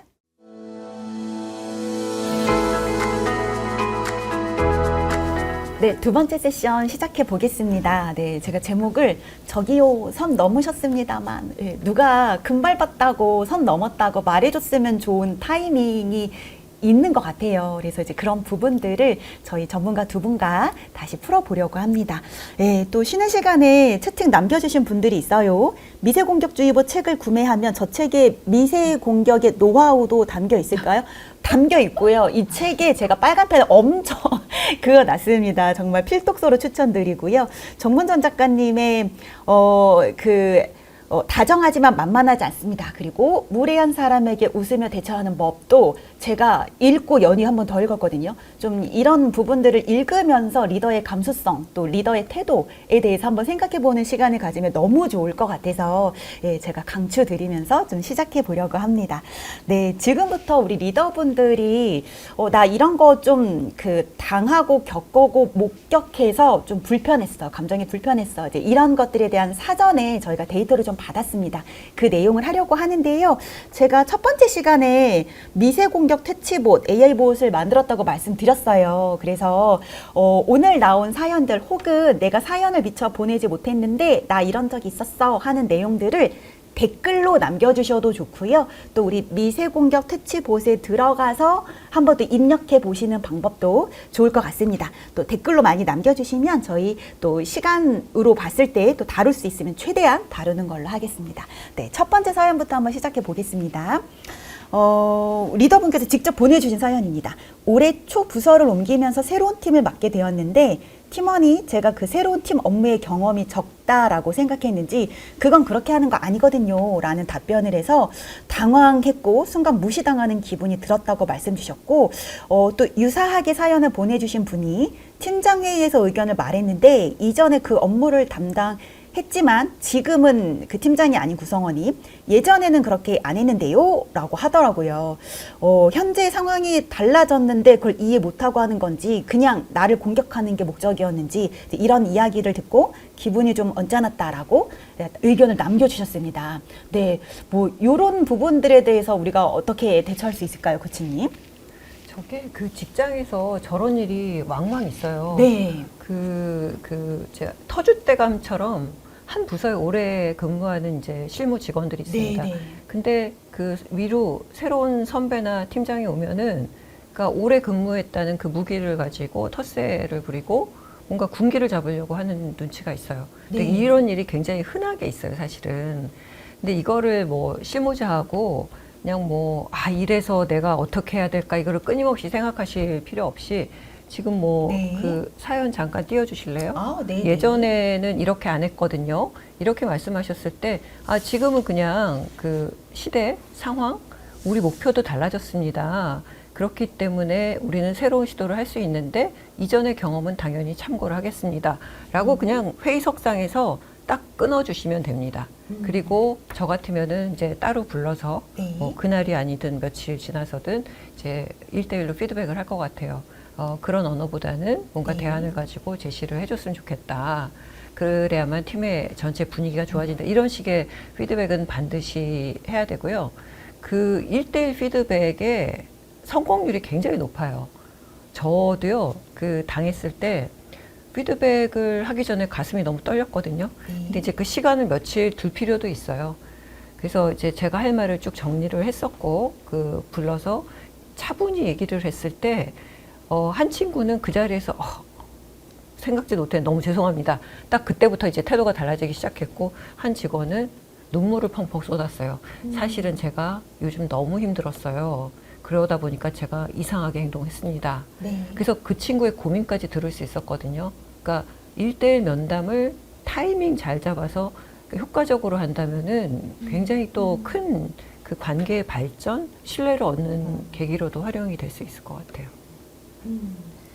네, 1대1 면담을 통해서 또 잘 들어보고 또 거기에 대해 대응하는 또 이렇게 중요한 것 같고요.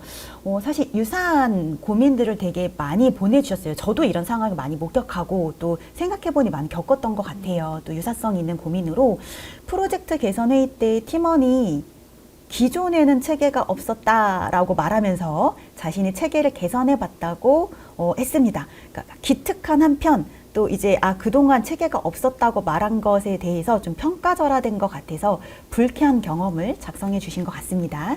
그리고 파견이 종료되고 현 부서로 돌아와 업무 관련된 저의 의견이나 아이디어를 말하면 후배가 그거 우리가 이전에 해봤는데요. 지금은 그때랑은 좀 상황이 다르죠 등의 이야기를 했습니다. 순간 좀 무례하게 이야기한다는 생각 그리고 좀 당황스러우셨던 것 같아요. 또 요것도 저는 유사하다고 봐요. 회의 중 업무 지시를 했는데 팀원이 이거 진짜 좀 속상한데 그거 다 해봤어요. 효과 없어요. 의미 없어요. 라는 식으로 말을 해서 지시한 업무가 내가 불필요한 걸 시킨 것처럼 느껴진 것 같아서 되게 화가 났었다. 이런 의견들도 많이 남겨주셨습니다. 맞아요. 많은 사람들을 만나면 네. 나름 그래도 자기가 생각하는 어떤 프레임이 있을 텐데 저 네. 같은 경우에는 저는 기본적으로 성선설의 기준에서 사람을 판단하거나 네. 이야기하려고 애썼는데요. 방금 이야기가 나왔던 것들은 저는 대표적으로 다 정말 그럴 의도는 아니었지만 의욕이 앞섰던 말의 대표적인 것들이라고 생각이 들어요. 그러니까 네, 성선설의 기준에서 제가 정말 나를 입으로 깔보기 위해서가 아니고 정말로 이것이 나에 대한 어떤 투쟁을 위해서가 아니라 이거는 이렇게 하면 좋겠어요. 이번엔 이렇게 하면 좋겠습니다. 이제 책이 있는 데서 책이 있는 데서 일하고 싶어요. 그때와 지금은 다르니까 이런 부분은 어떨까요? 라고 우리가 사실 교육받은 사람으로서 네. 보다 배려를 할 수 있음에도 불구하고 제가 보기에는 너무 셌던 거죠. 무엇이? 제가요. 이렇게 할 수 있는 사람인데요. 제가 이걸 알아봤는데요. 제가 저는 이것이 굉장히 중요하다고 생각해요라고 하는 의욕이 너무 앞선 나머지 상대에게 이 이야기가 공격하는 것처럼 들릴 수도 있다는 것까지 미처 생각 못했다고 저는 생각이 들어요. 그래서 저 같은 경우에도 1대1 면담을 할 것 같은데 그럴 때 이렇게 이야기할 것 같습니다. 그러니까 당신의 의도는 알겠습니다. 그러니까 이거는 이렇게 했으면 좋겠다라는 생각으로 그건 그렇게 하면 안 되거든요 라고 하신 거죠. 예전엔 그렇게 안 했는데요. 기존에 체계가 없었어요 라는 말도 다 제가 조금 더 보완해 봤으면 좋겠습니다. 보완되었으면 좋겠어요 라고 하는 의도를 가지고 말씀하신 거죠. 그런데 그게 저뿐만 아니라 다른 분들도 오해를 할 수 있을 것 같은데요. 우리가 사실 조직 속에서 내가 최대한 오해를 받지 않는 게 좋으니까 저라면 이렇게 이야기를 할 것 같습니다. 체계가 없었다라고 말하는 것과 체계가 보완되면 좋겠다라고 말하는 거는 다르고 만약에 본인이 너무나 이렇게 강력하게 이야기를 하면 이야기하고자 하는 메시지는 사라지고 메신저에 대한 공격이 그렇죠. 사람들이 될 수가 있습니다. 저 사람 왜 저렇게 말을 기분 나쁘게 하지? 라고 될 수 있기 때문에 우리는 이 조직 속에서 당신의 이 메시지가 집중되었으면 좋겠지 당신에 대한 메신저로 공격이 갈 수 있어서 이 부분이 고쳐지면 좋겠습니다. 다른 사람들이 상처받을 수도 있으니 조금 더 배려해서 이야기해 주시면 좋겠어요 라고 저라면 이야기할 것 같습니다. 전체적으로 뭐 너무 이제 동의를 하고요. 네. 성선설은 전 잘 모르겠어요. 요즘도 가끔 다시 근데 성화설로 저는- 가긴 하는데 저는 뭐 그 의도가 네. 없었다. 네. 그리고 난 몰랐어. 전 그거 용서 안 돼요. 왜냐면은 제가 이제 여행을 실제로 친구랑 해봤는데 그 친구는 아무것도 안 해요. 운전도 내가 해야 돼. 해외 가서 모든 어레인지 제가 해. 근데 이제 3명이 같은 방을 쓰는데 엑스트라 침대 하나를 놓은 거예요. 근데 제가 모든 고생은 다 했는데 딱 제일 좋은 침대에 짐을 딱 놓더라고요. 그래서 내가 지금 생고생을 했는데 내가 엑스트라 베드를 내 차지가 된 거예요. 그래서 내가 이제 한참 지난 다음에 그 친구한테 그런 얘기를 했어요. 모든 운전부터 다 굳은 일 내가 하고 엑스트라 침대까지 하는 거는 좀 그래. 나는 몰랐어. 이게 어떻게 용서가 돼요? 몰랐으면 알도록 감수성을 키워야 됩니다. 몰랐다는 거 저는 용서 안 돼요. 그 의도가 없었다? 근데 이게 문제가 있으면 자기가 깨닫고 체크하고 점검하고 바꿔 나가야 된다고 저는 생각을 하고요. 이거요, 너무 고민하지 마시고 잘라서 얘기하세요. 기존에 체계가 없었어? 기존에는 체계가 없었던 게 아니라 다르게 일했던 겁니다. 앞으로 같이 노력을 해서 한번 더 좋은 체계 만들어 봅시다. 딱 얘기를 하면은 일단 팩트 정정하는 거죠. 같이 해보자. 포용은 하죠. 그러면서 대화 주도권 내가 가져올 수 있어요. 리더가. 리더는 아무튼 질서, 기준, 그리고 딱 선을 그어주는 사람이 돼야 됩니다. 끌려가지 마세요. 저는 제가 말실수를 많이 하는 사람이어서 네. 기본적으로 누구든 나처럼 말실수할 수 있다라고 가정을 자꾸 하는 것 같아요. 네. 그리고 저는 대구 출신인데요. 대구에서 살다가 서울에 왔을 때 제가 굉장히 실수를 많이 했었거든요. 네. 예전에 제가 얼마 전에 선배를 만났어요. 네. 그래서 집 동양 선배를 만났는데 그분이 아나운서를 하시길래 대구 사투리를 이제 오래 쓰셨을 텐데 아나운서 하시기 힘들었겠어요? 라고 했더니 그분이 얘기를 하는 거예요. 처음 서울에 갔는데 그 사람이 이렇게 이야기를 하더라는 거예요. 혹시 서울 사람이 아닌 것 같아요? 지방 출신인가 봐요? 라고 이야기를 했대요. 근데 그분은 정말로 그 사람을 공격하거나 비난할 생각이 전혀 없이 그냥 티 많이 나요? 이렇게 이야기를 했다는 거예요. 근데 정말로 그냥 정말 아무 생각 티 많이 나요? 이랬는데 그분이 싸우자는 거네? 이렇게 생각을 해서 한동안 그 친구를 굉장히 배척했다는 거예요. 그래서 굉장히 조직 속에서 한동안 힘들었다 이런 이야기를 하는 거예요. 근데 저는 사실 이런 것들도 그 사람은 정말로 그것이 문제되지 않는다라고 생각을 했고 이거는 그렇게 하는 게 아닌데 예전엔 그렇게 안 해. 이게 저는 생각이 짧아서 그랬을 수 있다고 생각을 하기도 합니다. 네. 네, 두 분의 말씀에 지혜가 다 있는 것 같아요. 이제 리더가 사실은 이런 내용들을 들었을 때 잘 교정해서 사실을 잘 정리하는 기 위해서 리더가 거기에 대한 어떤 민감성이나 언어랄지 좀 이런 부분들 또 기준을 잘 잡을 수 있는 이런 역량들이 필요한 것 같기도 하고요. 또 한편으로는 또 그 리더가 어떤 맥락에서 이런 말을 했을까를 좀 고민해 보는 것도 또 필요하지 않을까. 그러지 않으면 내가 되게 괴로울 것 같긴 해요. 네, 그래서 좀 그런 부분에서 얘기를 두 분께서 나눠주신 것 같습니다. 그리고 사실 이런 이야기를 했을 때 리더가 어떻게 대응하는지의 그 말을 결국은 팀원들이 배우게 될 것 같아요. 네, 그래서 좀 그런 부분들을 일관성 있게 맞아요. 리더가 해나가는 부분도 되게 중요하겠다는 생각이 듭니다. 네. 그리고 방향은 다르지만 사실 네. 약간의 방향은 다르지만 결국 1대1 면담을 한다는 건 똑같잖아요. 저는 네, 이것도 네. 되게 중요한 맥락인 것 같은 게 가끔 그 예전에 저희 선배들 보면 아예 그냥 이 친구에게 말을 안 하고 그러니까 자기가 불편했거나 이것이 조금 왜 저렇게 말하지라고 생각되면 회피하는군요. 어쨌든 1대1 면담을 통해서 오해였으면 오해라고 하고 아니면은 이 부분 고쳐라라고 말을 하면 되는데 네, 네. 뒤에서 엄청난 상상의 나래를 쌓아서 티 많이 나요라고 하다니 아니 그러면 지금 내가 자기를 어떻게 생각한다고 생각하는 거 뭐 이러면서 자기 생각으로 막 엄청 키워서 그 사람에게 불이익을 주는 걸 제가 굉장히 많이 봤어요. 네, 네. 그래서 저는 결국 어쨌든 우리가 약간의 결이 다르더라도 결국 방금 이야기한 걸 결국은 물어봐야 되는 것 같아요. 1대1 면담을 통해서 어렵게 생각할 필요가 네. 없어요. 1대1 면담 네. 되게 성공률 높아요. 잘해보세요. 네, 저는 진짜 그래서 경험 물어봐야 많이 했어요. 한다. 네. 그래서 커뮤니케이션을 멈추고 회피하는 게 정말 최악의 방법이라고 좀 생각하고 말씀 주신 것처럼 네. 원어론의 방법이든 여러 방법으로 좀 이야기를 나눠야 해결할 수 있다라는 생각이 듭니다. 그리고 좀 재미있는 이슈가 올라서 요즘에 근데 이 고민 되게 많이 하시거든요. 새로운 업무 지시를 내렸고 방법을 알려주겠다고 했는데 제가 알아서 할게요라고 한 거예요. 리더가 알려주는 것보다 GPT 등등의 AI한테 물어봐서 하는 방법이 이제 좋다고 생각하는 것 같아요. 그래서 내가 알려주는 방법으로 하면 5분이면 되는데 한두 시간씩 걸려 해오기도 해서 답답하고 또 AI 답을 나보다 신뢰하는 것 같아서 굳이 내가 리더로서 좀 이 자리에 있는 게 맞나? 좀 이런 존재감이 흔들리는 기분도 들었다고 합니다. 요즘 두 분도 이런 고민 좀 들으시나요? 어떠신가요? 근데 저런 거는 뭐 흔히 있을 수 있는데 네. 저것도 그냥 챗GPT 사용이 뭐 너무 일반화되고 업무를 효율적으로 하기 때문에 적극적으로 사용하도록 해야 될 것 같고요. 근데 다만 이것도 룰 세팅이 필요해요. 그러니까 개별적으로 이 친구한테 뭐라고 하는 것보다 네. 팀 전체 회의에서 요즘 챗 GPT가 많이 이제 활용이 되는데 우리는 룰을 정합시다.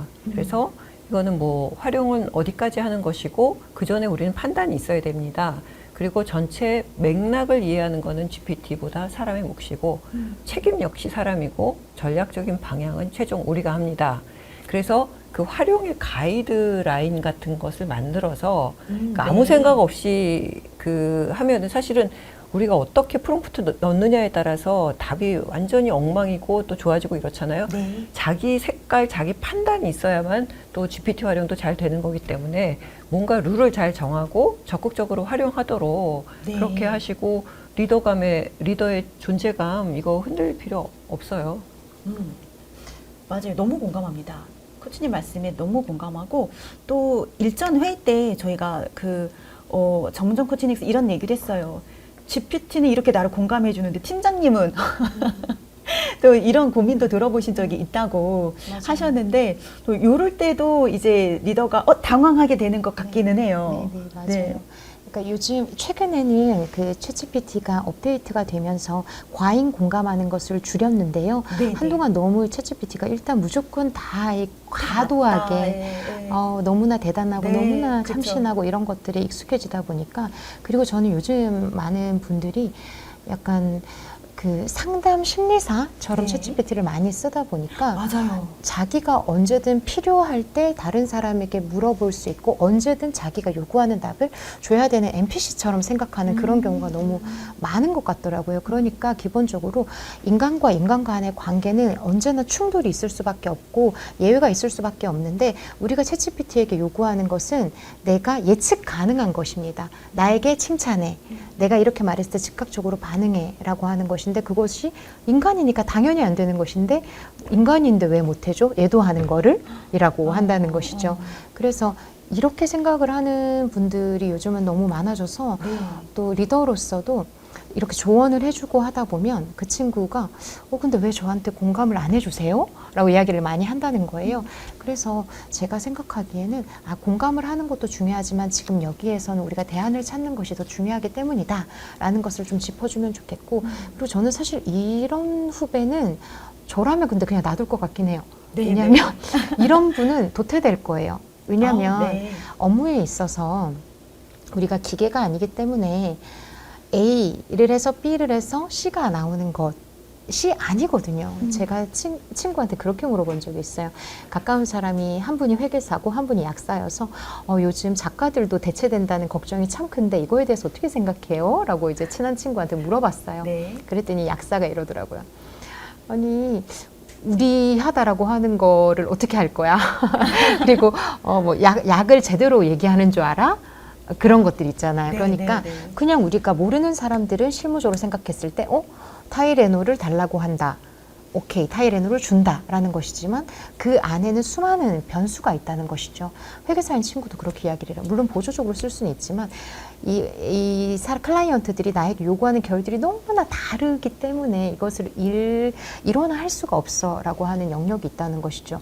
그러니까 당연히 보조적인 것이 있고 그리고 이것은 우리가 참고를 하는 것인데 이것을 메인으로 생각하고 내가 옆에 있어도 중요성을 깨닫지 못한다면 저는 도태될 것이라고 생각해서 그렇게까지 너무 걱정 안 하셔도 되지 않을까? 맞아요. 두 분 말씀처럼 이것 때문에 리더로서의 존재감, 내가 역할할 게 있는 이런 생각할 필요가 전혀 없으시다고 두 분께서 동의해 주셨고 흔들 필요 없이 이렇게만 믿는 사람들은 결국엔 도태될 거다 너무 동의합니다. 네, 그러니까, 너무 동의해요. 그렇죠. 네. 하다못해 최근에 그 경험의 멸종이라는 책만 봐도 네. 실리콘밸리에 있는 사람들, 그러니까 같이 창조적인 일을 하는 사람들이 함께 모여 있을 때 얼마나 시너지가 나는가, 왜 재택근무가 한계가 있을 수밖에 없는가라는 것이 이미 연구 결과로 다 증명이 네. 됐거든요. 그렇죠. 네, 네, 네. 네. 맞습니다. 그래서 요럴 때 상처받지 않고 우리가 좀 생각을 전환해서 좀 리더의 역할에 대해서 그 본질에 대해서 좀 가까워지면 어떨까 하는 생각이 들었습니다. 네. 다음 사연을 제가 좀 읽어드리면요. 그러니까 리더가 또 상사 커뮤니케이션도 해야 되는 또 역할이 있잖아요. 그러다 보니 상사랑 얘기할 때 상황들인 것 같습니다. 네, 회의 시간에 한 업무에 대한 수행 계획안을 보고했는데 상급자가 기발한 아이디어가 없네요. 그 정도밖에 안 되나요? 라는 말을 하셨습니다. 순간 무시당하는 느낌이 들었고 자존감이 무너졌습니다. 이제 또 다른 사연으로는 막연한 업무를 받았을 때 그 업무가 무엇인지 구체적으로 파악하고자 질문했을 때 그건 당신이 알아서 해서 나한테 보고를 해야지 라는 말을 들었습니다. 본인이 해야 할 일도 하지 않은 채 저를 무시하고 하대하는 느낌을 받았습니다. 사실 상사로부터 받은 내용들이 꽤 있었는데 제가 표현을 다소 좀 순화했습니다. 이게 순화가 된 거예요? 순화가 된 이건가요? 겁니다. 네, 그래서 이거 읽으면서 제가 정말 좀 토닥토닥 해드리고 싶었던 사연 중에 또 상사 커뮤니케이션이 꽤 있었답니다. 네. 무수히 많은 네. 사연이 있겠죠. 네. 이런 사연은 뭐 너무너무 넘칠 거예요. 네. 안 겪어본 사람 없지 않을까 싶어요. 네. 근데 이제 이게 그 미세 공격하고 건전한 피드백, 아까 훈계와 조언 이랬는데 이 가르는 이제 중요한 기준점 중에 하나가 이제 얼마나 구체적으로 얘기를 하느냐. 구체적인 행동, 결과 초점 맞추고 대안 제시하고 상대방 감정 존중하고. 근데 그 미세 공격은 이런 게 하나도 없어요. 그냥 추상적으로 뭉뚱그려서 아주 모호하고 애매하게 표현하는 거예요. 기발한 게 없다는 게 무슨 말이에요? 그 다음에 당신이 알아서 해야지. 가장 추상적이고 모호한 표현이잖아요. 이게 이제 미세 공격의 아주 전형적인 특징입니다. 근데 이럴 때 그 사실 이제 상사가 이랬을 때 대응하기가 참 어려워요. 어렵습니다. 왜냐면은 그 상사랑 나랑 계속 일해야 되는데 정색하고 얘기했다가 뭐 더 미운 털 박힐 거고. 그래서 사실 그건 굉장히 뉘앙스와 또 말하는 태도 타이밍 잘 봐서 정답 없어요. 그렇게 이제 잘 대응을 하셔야 되는데 저 같으면은 이게 사실은 다음 보고서를 수정안을 낼 때도 이거를 이해를 해야 내가 잘 쓸 거 아니에요. 그렇죠. 그러면은 그럼 제가 좀 부족했어요. 근데 어디를 조금 더 보완하면 될지를 조금만 더 설명을 해달라. 구체성을 요구하는 겁니다. 그러니까 구체적으로 얘기하세요. 이러면은 너무 이제 공격적이니까 제가 부족했어요. 인정하고 조금 이제 어떻게 할지를 조금만 더 설명을 해달라. 이런 식으로 얘기를 했을 때 그 상사가 그래도 조금 양식이 있는 분이면은 설명에 부담을 갑자기 쥐게 되는 거예요. 왜냐면 나는 설명이고 그냥 기분이 나빠서 확 질렀는데 갑자기 설명을 하래네. 그래서 이제 횡설수설 하겠죠. 네. 근데 그게 아니라 이것도 안 통하는 사람이 있어요. 시끄러. 네가 알아서 해와. 이렇게 또 재차 화를 내는 리더도 있을 거 아니에요. 그러면은 그때는 그 자리를 피해야 됩니다. 거기서 뭐라고 얘기할 거 없고요. 나와서 그냥 그 감을 갖고 그냥 열심히 작업을 해요. 그리고 이제 나중에 보고할 때가 됐든 아니면 조금 더 분위기가 좋은 어떤 식사 자리가 됐을 때 넌지시 얘기를 하는 거는 꼭 필요합니다. 저는 표시내기 반드시 필요하다고 생각해요. 이렇게 가끔 말씀하시는 게 제가 너무 이해가 되고 제가 부족한 건 아는데 제가 항상 말씀하실 때 조금만 더 구체적으로 하시면 제가 시행착오를 좀 줄일 수 있을 것 같아요. 앞으로 조금 말씀할 때 그렇게 해주시면 안 될까요? 라는 거를 좀 분위기 좋은 사석에서든 아니면 다음 보고에 들어갔을 때든 하면은 통할 수도 있어요. 그러니까 그런 타이밍, 말하는 매너 잘해서 반드시 표시는 내시라. 저는 이 두 가지의 네. 고민의 결이 너무 다르게 느껴져요. 네. 그러니까 첫 번째 기발한 아이디어가 없나요? 그 정도밖에 안 되나요?와 그거 당신이 알아서 나한테 해야지는 좀 레벨의 격이 다른 것 같거든요. 수준이 네. 다른 것 같아요. 그래서 저는 두 가지 중에서 이제 첫 번째 이야기를 들었을 때와 두 번째 이야기를 들었을 때가 제가 좀 다르게 행동을 네. 할 것 같은데요. 제가 좋아하는 일화이기도 하고 그리고 제가 직장 생활을 할 때나 지금도 한 번씩 생각하는 것인데 많은 분들이 저한테 많이 물어보세요. 무례한 사람이 없으면 대처하는 법을 쓸 정도면 무례한 사람을 만날 때마다 굉장히 잘 대처하시겠네요? 라고 이야기를 네. 해요. 그러면 제가 마음속에 오래 생각했던 일화를 말씀을 드리는데요. 맹자였나요? 공자는 갑자기 생각이 안 나는데 제자들과 함께 길을 가고 있었어요. 길을 가고 있었는데 어떤 사람이 풀숲에서 길거리 풀숲에서 소변을 보고 있는 거예요. 그래서 이 철학자가 엄청 호통을 쳤어요. 네. 아니 왜 집에 가서 소변을 보지 왜 풀숲에서 그렇게 냄새나게 그러고 있는 거야? 막 엄청 혼을 했어요. 그리고 길을 걸어갔어요. 그런데 어떤 사람이 이번에는 길 한가운데에서 보란듯이 옷을 막 벗어던지고 막 소변을 보고 있는 거예요. 그랬더니 이 사람이 돌아갔어요. 길을 피해서 갔어요. 제자들이 당연히 물어봤죠. 아이 스승님 이거 너무 이상합니다. 아까는 풀숲에서 숨어서 보는 사람에게 뭐라고 하셔놓고 왜 이렇게 이번에는 더 심한 사람을 만났는데도 아무 말 안 하고 피해 가십니까? 말이 안 되지 않습니까? 그랬더니 그 사람이 그랬어요. 아, 애초에 풀숲에서 소변을 본다는 것 자체는 자기의 행동이 부끄럽다는 것을 알고 있는 네. 사람이다. 최소한 알고 있는 사람이기 때문에 내가 무언가 말을 했을 때 그 사람이 개선의 여지가 있다. 그래서 내가 말할 가치가 있다. 그런데 이렇게 아예 길 한복판에서 이렇게 보란 듯이 하는 사람은 자기가 무슨 짓을 하고 있는지 조차 모르기 때문에 내가 그 사람과 엮여서 하등에 아무것도 얻을 수 있는 게 없다. 맞네요. 네. 그래서 그 사람이 무언가를 개선할 여지도 전혀 없고 내가 괜히 엮였다가는 더 큰 문제가 발생된다는 것이죠. 그래서 저는 한마디로 말이 통할 수 있는가 아닌가를 판단하는 것도 되게 중요하다고 생각이 드는데요. 예컨대 기발한 아이디어가 없어요. 그 정도밖에 안 돼요 같은 것들은 사실 상사들이 감정을 섞어서 많이 하는 얘기 같아요. 좀 더 신선한 거 없어요?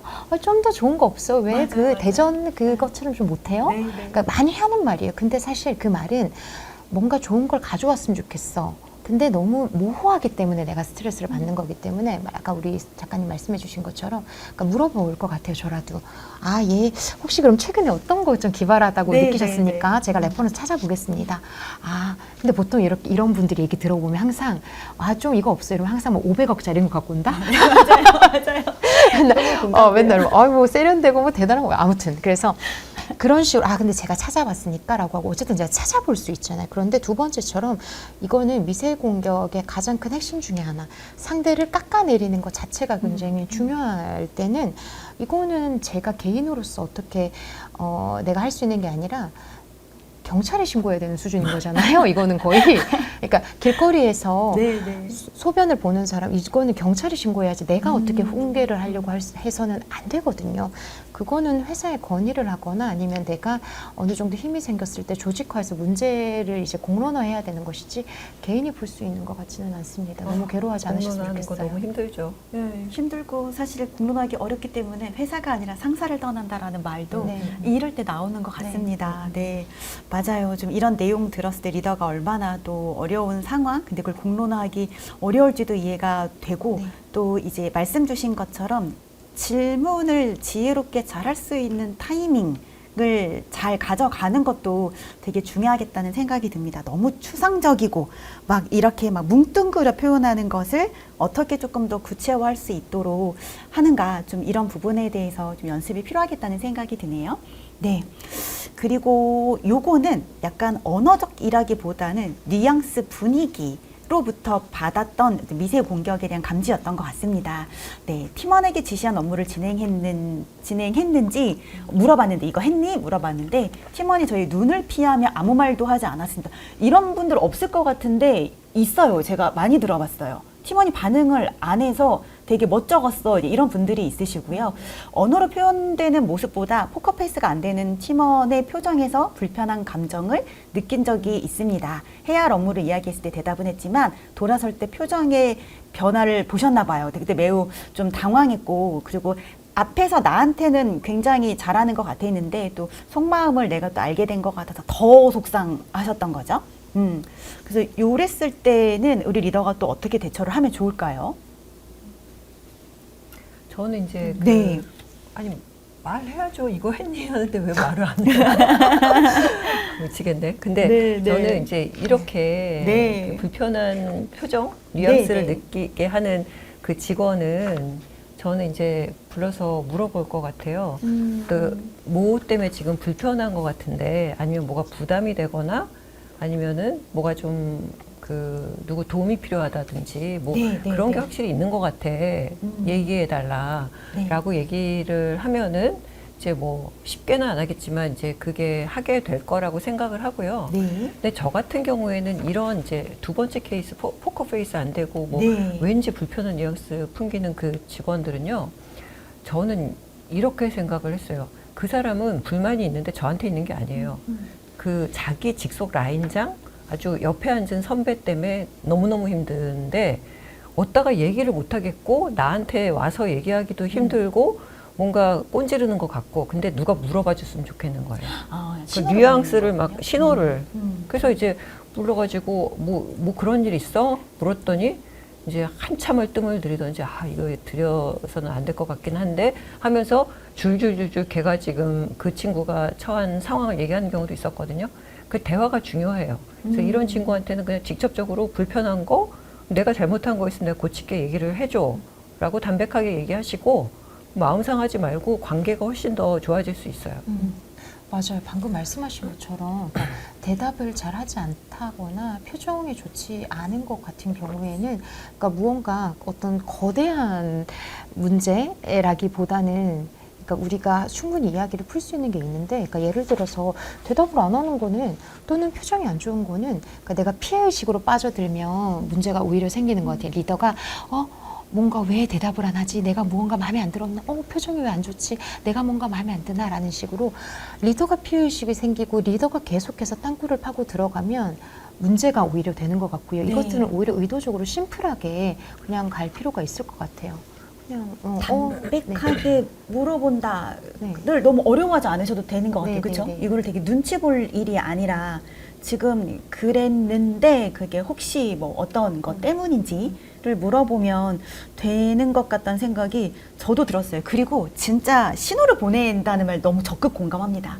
보통 일 있을 때 되게 큰 일 있을까봐 나한테 큰 불만이 있을까봐 말을 안 거는 것보다 정작 말을 하면 그게 꼭 나에 대한 이슈가 아닐 때도 있더라고요. 그래서 좀 그런 시간을 가져보기를 추천드립니다. 네. 다음 사연도 좀 읽어보겠습니다. 요거는 아까도 약간 유사한 게 있었던 것 같아요. 리더분들이 또 핵심 인재라고 불리는 팀원들이 있을 때 이제 이분들의 태도가 되게 중요하거든요. 네, 성과는 좋지만 늘 회의에서 비꼬는 말투로 말하며 다른 팀원의 제안을 무시하거나 그건 해봐야 소용없어요 라고 단정지어서 잘라버립니다. 이제 그렇게 되면 그 팀원뿐만 아니라 팀 전체 분위기가 되게 불편해져서 그게 좀 고민입니다 라고 말씀을 하셨고요. 요것도 제가 좀 많이 들어본 고민인데요. 리더십전 게시판에도 올라온 고민입니다. 현재 이직한 지 얼마 안 됐습니다. 누가 대놓고 뭐라고 하는 건 대놓고 뭐라고 하지 않았어. 하지만 묘하게 선을 긋는 태도 그리고 필요한 정보가 공유되지 않는 상황이 지속되며 제가 외부인처럼 느껴집니다. 업무 방식에 대해 아이디어를 제안하면 우린 원래 이렇게 해왔어요 라는 식으로 말합니다. 그래서 이런 환경에서 적응할 수 있을까 싶고 자존감도 떨어집니다. 이런 내용을 보내주셨습니다. 와, 그 두 번째 사연은 제가 진짜 1000% 공감하고요. 네, 네, 네. 전체로 이거 뭔지 너무 잘 알아요. 네. 너무 잘 아는데 이게 근데 바꾸기가 힘들어요. 왜냐면은 한두 명이 그러는 게 아니거든요. 조직 전체가 그렇고 분위기가 그렇고 뉘앙스가 그런 거예요. 그리고 어떤 사람은 일부러도 하고 어떤 사람은 자기도 모르게도 하고 바꾸기가 굉장히 힘듭니다. 그래서 사실은 저는 이렇게 30년 넘게 직장 생활을 하면서 이직을 시작하면서부터 계속 이런 경험이 있었거든요. 그럼 20년 정도는 이렇게 겪었던 거예요. 그 뭐 정보도 소외되고 뭔가 이제 항상 칸막이가 있는 느낌이 있었어요. 근데 너무 속이 상한데 근데 이제 이렇게 길게 생활을 하고 보니까 그게 그렇다고 뭐 아주 치명적인 결과로 이어지는 경우가 아주 많지는 않더라. 그래서 저는 어떻게 바꿀 수가 없거든요. 신경 끄는 연습을 좀 하세요. 그냥 그러려니 하고 대신에 이제 정말 안타깝게도 남들보다 20배, 50배 더 열심히 해서 성과를 내야만 됩니다. 이런 사람들은. 그게 이제 이직자, 경력자들의 숙명이기도 하고요. 그러나 만약에 정보가 공유되지 않아서 내가 업무하는데 굉장히 애로가 있었다면은 반드시 이거는 공론화를 해야 돼요. 리더에게 이렇게 해서 제가 놓쳤습니다. 근데 앞으로 정보는 이런 공식적인 채널을 통해서 반드시 공유될 수 있게 해달라고 이건 업무 프로세스상의 하나의 문제 제기로 꼭 하셔야 되는 거고요.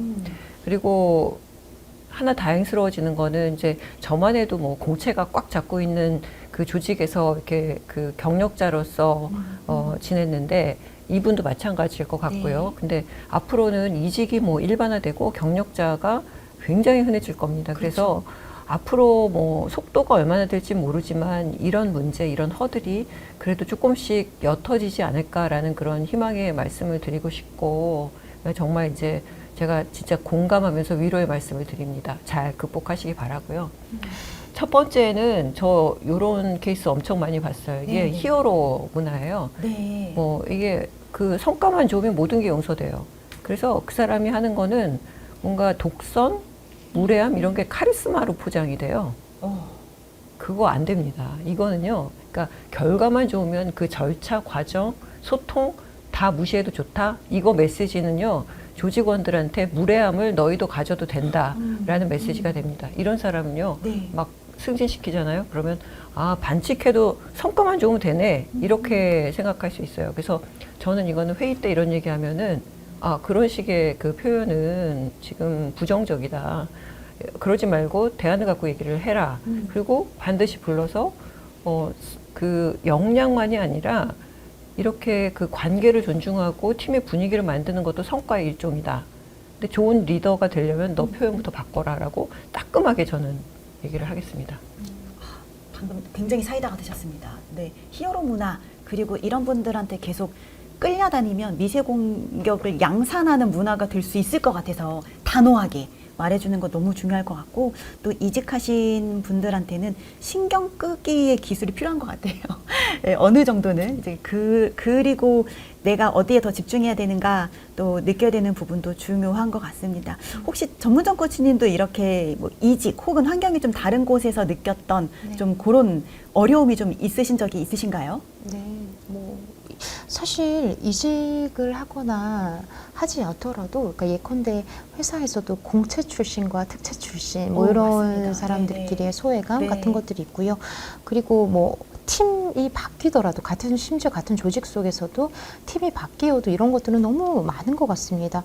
그래서 뭐 직장인이라면 한 번쯤은 이런 것들을 하다못해 아르바이트를 했어도 이거는 맞아요. 느껴보는 네네네. 거거든요. 사실 알바 뭐 내가 어디 커피숍에서 알바를 해도 내가 선배가 나에게 굉장히 비효율적으로 지시할 네. 때가 많습니다. 그런데 그럴 때 내가 바꾼다는 거는 쉽지 않아요. 그래서 저는 정신 승리를 많이 하는 편인데요. 그때 제가 어떤 생각을 했었냐면 두 가지 생각을 했었는데, 일단 첫 번째는 익숙한 것이 있고 합리적인 게 있어요. 그런데 조직에서는 언제나 합리적인 게 이기지는 않더라고요. 그런데 내가 왜 이렇게 비효율적이야, 왜 이렇게 비합리적이야라고 계속 열을 내는 것보다 어떤 경우에는 내가 누가 나한테 새로운 파자마를 사줬어요. 근데 그 파자마가 너무 예뻐요. 근데 나한테는 10년 동안 입은 파자마가 너무 편할 수 있는 거잖아요. 그렇죠. 그러니까 사람이 그렇게 합리적인 존재가 아니기 때문에 결국 조직이라는 것도 사람의 합이니까 누군가에게는 어떤 조직에서는 합리성보다 그냥 익숙한 게 더 편할 수 있겠지. 왜냐하면 그렇지 않아. 이것이 왜 이래야 해? 라고 하면 내가 너무 힘들기 때문에. 그리고 그러면서 또 한편 그런 생각을 했던 것 같아요. 제가 좋아하는 만화에 그런 대목이 있거든요. 내가 무릎을 꿇는 것은 추진력을 얻기 위함이다. 라는 네. 제가 굉장히 명언이네요. 정신승리를 네. 많이 했던 정신승리. 단어가 있는데요. 네. 그래서 무릎을 꿇는 것은 추진력을 얻는 것이다라는 말을 많이 생각했던 게, 여기도 보면 이직한 지 별로 안 됐다라고 하잖아요. 맞아요. 네. 그러니까 저는 정말 어릴 때부터 이제 알바의 왕이었는데, 아르바이트도 많이 하고 또 여기저기 팀도 바꾸면서 생각을 했던 게, 텃세는 있을 수밖에 없어요. 어떤 조직에서든 간에 그것을 무엇으로 포장하더라도. 그런데 제가 느끼기에 어쨌든 너가 내부인이구나라고 판단되는 순간, 그때부터는 마음의 문을 열어줘요. 그래서 제가 내부인으로 인정받았던 순간부터는 제가 바꿀 수 있는 거를 바꿨거든요. 그래서 조금만 기다리시면 좋겠다. 그리고 어느 정도 규정 같은 것들, 나에게 어떤 권한 같은 것들이 조금씩 생겨났을 때 그때 조금 더 합리적인 쪽으로 가보자고 제안을 해보시자. 예를 들어 제가 팀에서 어떤 일을 할 때 인디자인 뭐 예컨대 뭐 7을 쓰면 되는데 인디자인 3를 쓰고 있는 거예요. 근데 누가 봐도 7을 써야 돼요. 근데 말도 안 되게 이 팀장님이 이게 너무 편하니까 인디자인 3를 쓰고 있는 뭐 이런 과정이 있었어요. 근데 그걸 아무리 제가 얘기를 해도 그거는 되게 싸가지 없는 얘기가 되는 거죠. 그래서 제가 기다리다가 제가 그게 편집장이 됐을 때 바꿨거든요. 아, 네, 이거 바꿉시다라고 해서 그랬으면 좋겠다. 그래서 조금은 기다려 보셔도 좋겠다. 네. 왜냐하면 무엇이든 한 번에 바꿀 수는 없으니까. 그리고 두 번째로 아까 말씀하셨던 팀원이 있어야 능력 좋은 팀원이. 그런데 커뮤니케이션을 굉장히 서툴게 해요. 근데 저는 사실 회사에서 이렇게까지 커뮤니케이션을 개똥같이 하는데 일을 잘한다는 거는 진짜 능력자인데? 라는 생각이 들었어서 팀원일 때 그런 친구가 있었어요, 실제로. 그럴 때 저는 그 친구에게 오히려 대단합니다. 네, 그렇게 생각하는군요. 라고 하고 그 친구 승진을 안 시켜줬어요. 아, 네, 네, 네. 왜냐하면, 근데 논리가 있죠. 그래서 왜 그 사람 승진 안 시켜? 라고 하시길래 제가 그랬어요. 리더라는 것은 다른 사람의 부족함도 좀, 이렇게 좀 안아주고 커뮤니케이션이 사실은 굉장히 큰 역량인데 그 친구는 개별적으로 자기를 굉장히 잘하지만 다른 사람들을 보듬기가 어렵고, 리더로서의 역량은 굉장히 부족합니다. 라고 해서 그 친구가 지금 아직도 팀장이 안 됐거든요. 아, 네. 능력이 뛰어남에도 불구하고. 그래서 저는 그런 분은 그냥 네네라고 하고 그냥 팀원이라면 저는 네, 그랬던 네. 것 같습니다. 네. 현실적인 대안들도 같이 말씀해 주신 것 같아요. 또 공감되는 부분이 분명히 있고요. 또 어떻게 보면 좀 기다려야 하는 부분들도 있다는 생각이 듭니다. 네, 말씀 너무 감사드리고요. 그리고 이거는 아마 많은 리더분들이 아차 나 이 얘기 했었지 했을 것 같아요. 뭐 이런 거 많이 하잖아요. 뭐 팀 미팅 할 때 너는 처음이라 잘 모르겠지만 뭐 어려울 거야. 업무 지시하면서 이 정도 직급에선 당연히 할 수 있을 거라고 생각했는데 연차가 이 정도면 당연히 할 수 있지. 그리고 대리가 되었으니 이제는 이 업무도 할 줄 알아야지. 근데 승진한 지 얼마 안 된 상황. 뭐 이럴 때 사실 저도 했었던 것 같고요. 또 많이 목격되는 상황이기도 한 것 같습니다. 네. 이런 부분들을 저희가 좀 개선하려면 어떤 부분이 어떻게 좀 표현하면 좋을까요? 근데 여기 보면은 후회됩니다. 마음에 걸립니다. 부담 준 것 같아요. 이렇게 이제 사연 보내신 것만 해도 너무 훌륭하신 리더예요. 칭찬해드려야 되죠. 자기가 네, 맞아요. 이렇게 하고 있다는 거를 전혀 문제 없다고 생각하시는 분들이 많은데 그렇죠. 굉장히 감수성이 지금 높은 분들이어서 네, 네, 저는 네. 이제 굉장히 이제 좋은 긍정적인 사인이라고 생각을 하고요. 네. 이렇게 말할 수 있는데, 그러니까 네. 뭐 대리됐으니까 이제 이 업무도 할 줄 알아야 돼 이렇게 얘기하는 거는 근데 너 못하잖아. 약간 이제 부정적인 뉘앙스가 있는 것 같아요. 근데 이렇게 얘기하지 마시고 네. 기대를 좀 표현해 주시면 좋을 것 같아요. 대리됐으니까 이제 앞으로는 뭐 좀 더 이 프로젝트에서 주도권을 가지고 이렇게 네. 해주기를 내가 기대한다든지 네. 기대로 표현하면 훨씬 긍정적인 언어가 될 것 같거든요. 그렇게 하면 네, 네. 어떤가 싶습니다. 네, 네, 네. 맞는 말씀인 것 같아요. 그러니까 다짜고짜 이 정도 됐으면 할 줄 알아야지가 상대로 하여금 되게 이게 바로 뭉뚱그림일 수 있을 것 같거든요. 그래서 그런 기대들을 잘 표현해주면 또 좋겠다라는 생각이 들고요. 그리고 사실 이렇게 인정하고 걱정됐다고 썼을 때 저 이용기도 정말 대단하다 생각했거든요. 맞아요. 네, 그래서 이거를 또 알아차림이 되게 중요한 것 같습니다. 네, 그래서 그런 말이 있잖아요. 꼰대의 특징. 꼰대의 특징. 자기가 꼰대인 줄 모른다. 꼰대인지 모른다. 맞아요. 맞아요. 무례한 사람의 특징, 자기가 무례한 줄 모른다. 무례한 줄 모른다. 그랬던 네. 것처럼 혹시 조금 그게 불편했을 수도 있겠네라고 할 수 있다는 것 자체가 작가님 말씀하신 것처럼 일단은 뭐 너무 대단하신 것 같고 사실 그럴 수 있는 사람도 많지 않은 것 같거든요. 그래서 그냥 그렇게 생각하셨다는 것에서도 이미 다음에 한 번 더 개선된 이야기를 할 수 있지 않을까 싶습니다. 맞아요. 그리고 요 세션 전에 그 얘기했잖아요. 오늘 들어오는 분들은 이미 게임 분들이다. 네. 이거에 대한 경각심을 갖기 위한 분들이다. 그래서 그런 부분에서 저도 그 용기를 칭찬해 드리고 싶습니다. 나도 혹시 미세 공격을 하지 않을까라고 네. 생각을 그쵸? 하면 괜찮아요. 네, 괜찮은 거예요. 이렇게 괜찮아요. 네, 맞아요. 그 감수성, 민감성 있는 분들이죠. 그래서 이렇게 말씀하시고 나 그런 적이 있어 건강하게 또 나를 성찰할 수 있는 사람이다라고 생각합니다. 네, 또 이런 사연도 있어요. 업무 개선회의 때 팀원이 자꾸 부정적인 의견을 말해서 일단 해보면 알게 될 거야라고 말을 끊었습니다. 사실 좀 팀원이 부정적인 의견을 자꾸 말해서 내가 거기에 대한 감정적으로 대응한 것 같아서 내가 좀 후회됐다 이런 말씀을 남겨주신 분이 있었고요. 또 거꾸로 아까는 팀원이 그거 해봤는데 소용없었어요도 있지만 팀원이 반대 의견을 말했을 때 그거 내가 해봐서 아는데와 같이 또 이제 단정적으로 그 의견을 끊어버린 적이 있다고 하셨어요. 지금 생각하니 같은 말이라도 다르게 말할 걸 후회가 된다고 하십니다. 내가 해봐서 아는데 이거는 이제 네. 내가 다 옳고 네. 너희들은 틀렸다는 제왕적인 리더의 네. 흔한 언어예요. 내가 해봐서 아는데. 그러니까 이게 상대방의 대화를 딱 막는 맞아요. 그런 그 대화법이거든요. 그래서 그렇게 얘기하는데 무슨 말을 하겠어요. 그래서 그쵸. 그렇게 하는 것보다 대화의 문을 닫는 게 아니라 대화의 문을 여는 게 리더십이기 때문에 내가 이렇게 해봤을 때는 이런 점이 어려웠었다. 그래서 네. 잘 안 됐는데 네 생각은 어때라고 대화의 문을 좀 열어주는 식으로 네, 해야 될 네. 것 같아요. 네. 혹시 전문정 코치님도 약간 이런 단정적인 사람을 만났을 때 네네. 어떻게 좀 대응하면 도움이 될까요? 아, 그러니까 일단 이렇게 한번 해보면 알게 될 거다라고 말하는 사람에게요? 네. 혹은 이제 그거 내가 해봤는데 네. 소용없어. 네. 의견을 말할 때 그냥 단정적으로 말을 끊어버린 거죠. 네. 끊어버리는 사람 앞에서는 사실 그렇죠. 침묵이 되는 거죠.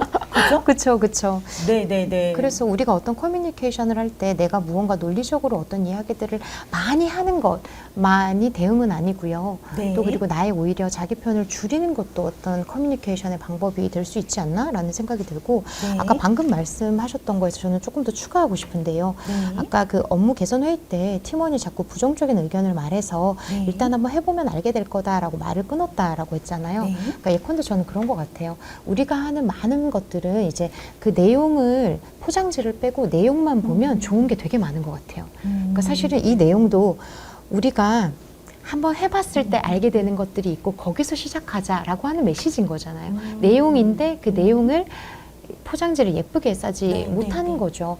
그래서 어떤 이야기를 하더라도 그러니까 가능하면 객관적인 언어로 말을 하는 연습을 하는 게 좀 중요한데요. 맞아요. 그래서 예컨대 이런 게 있어요.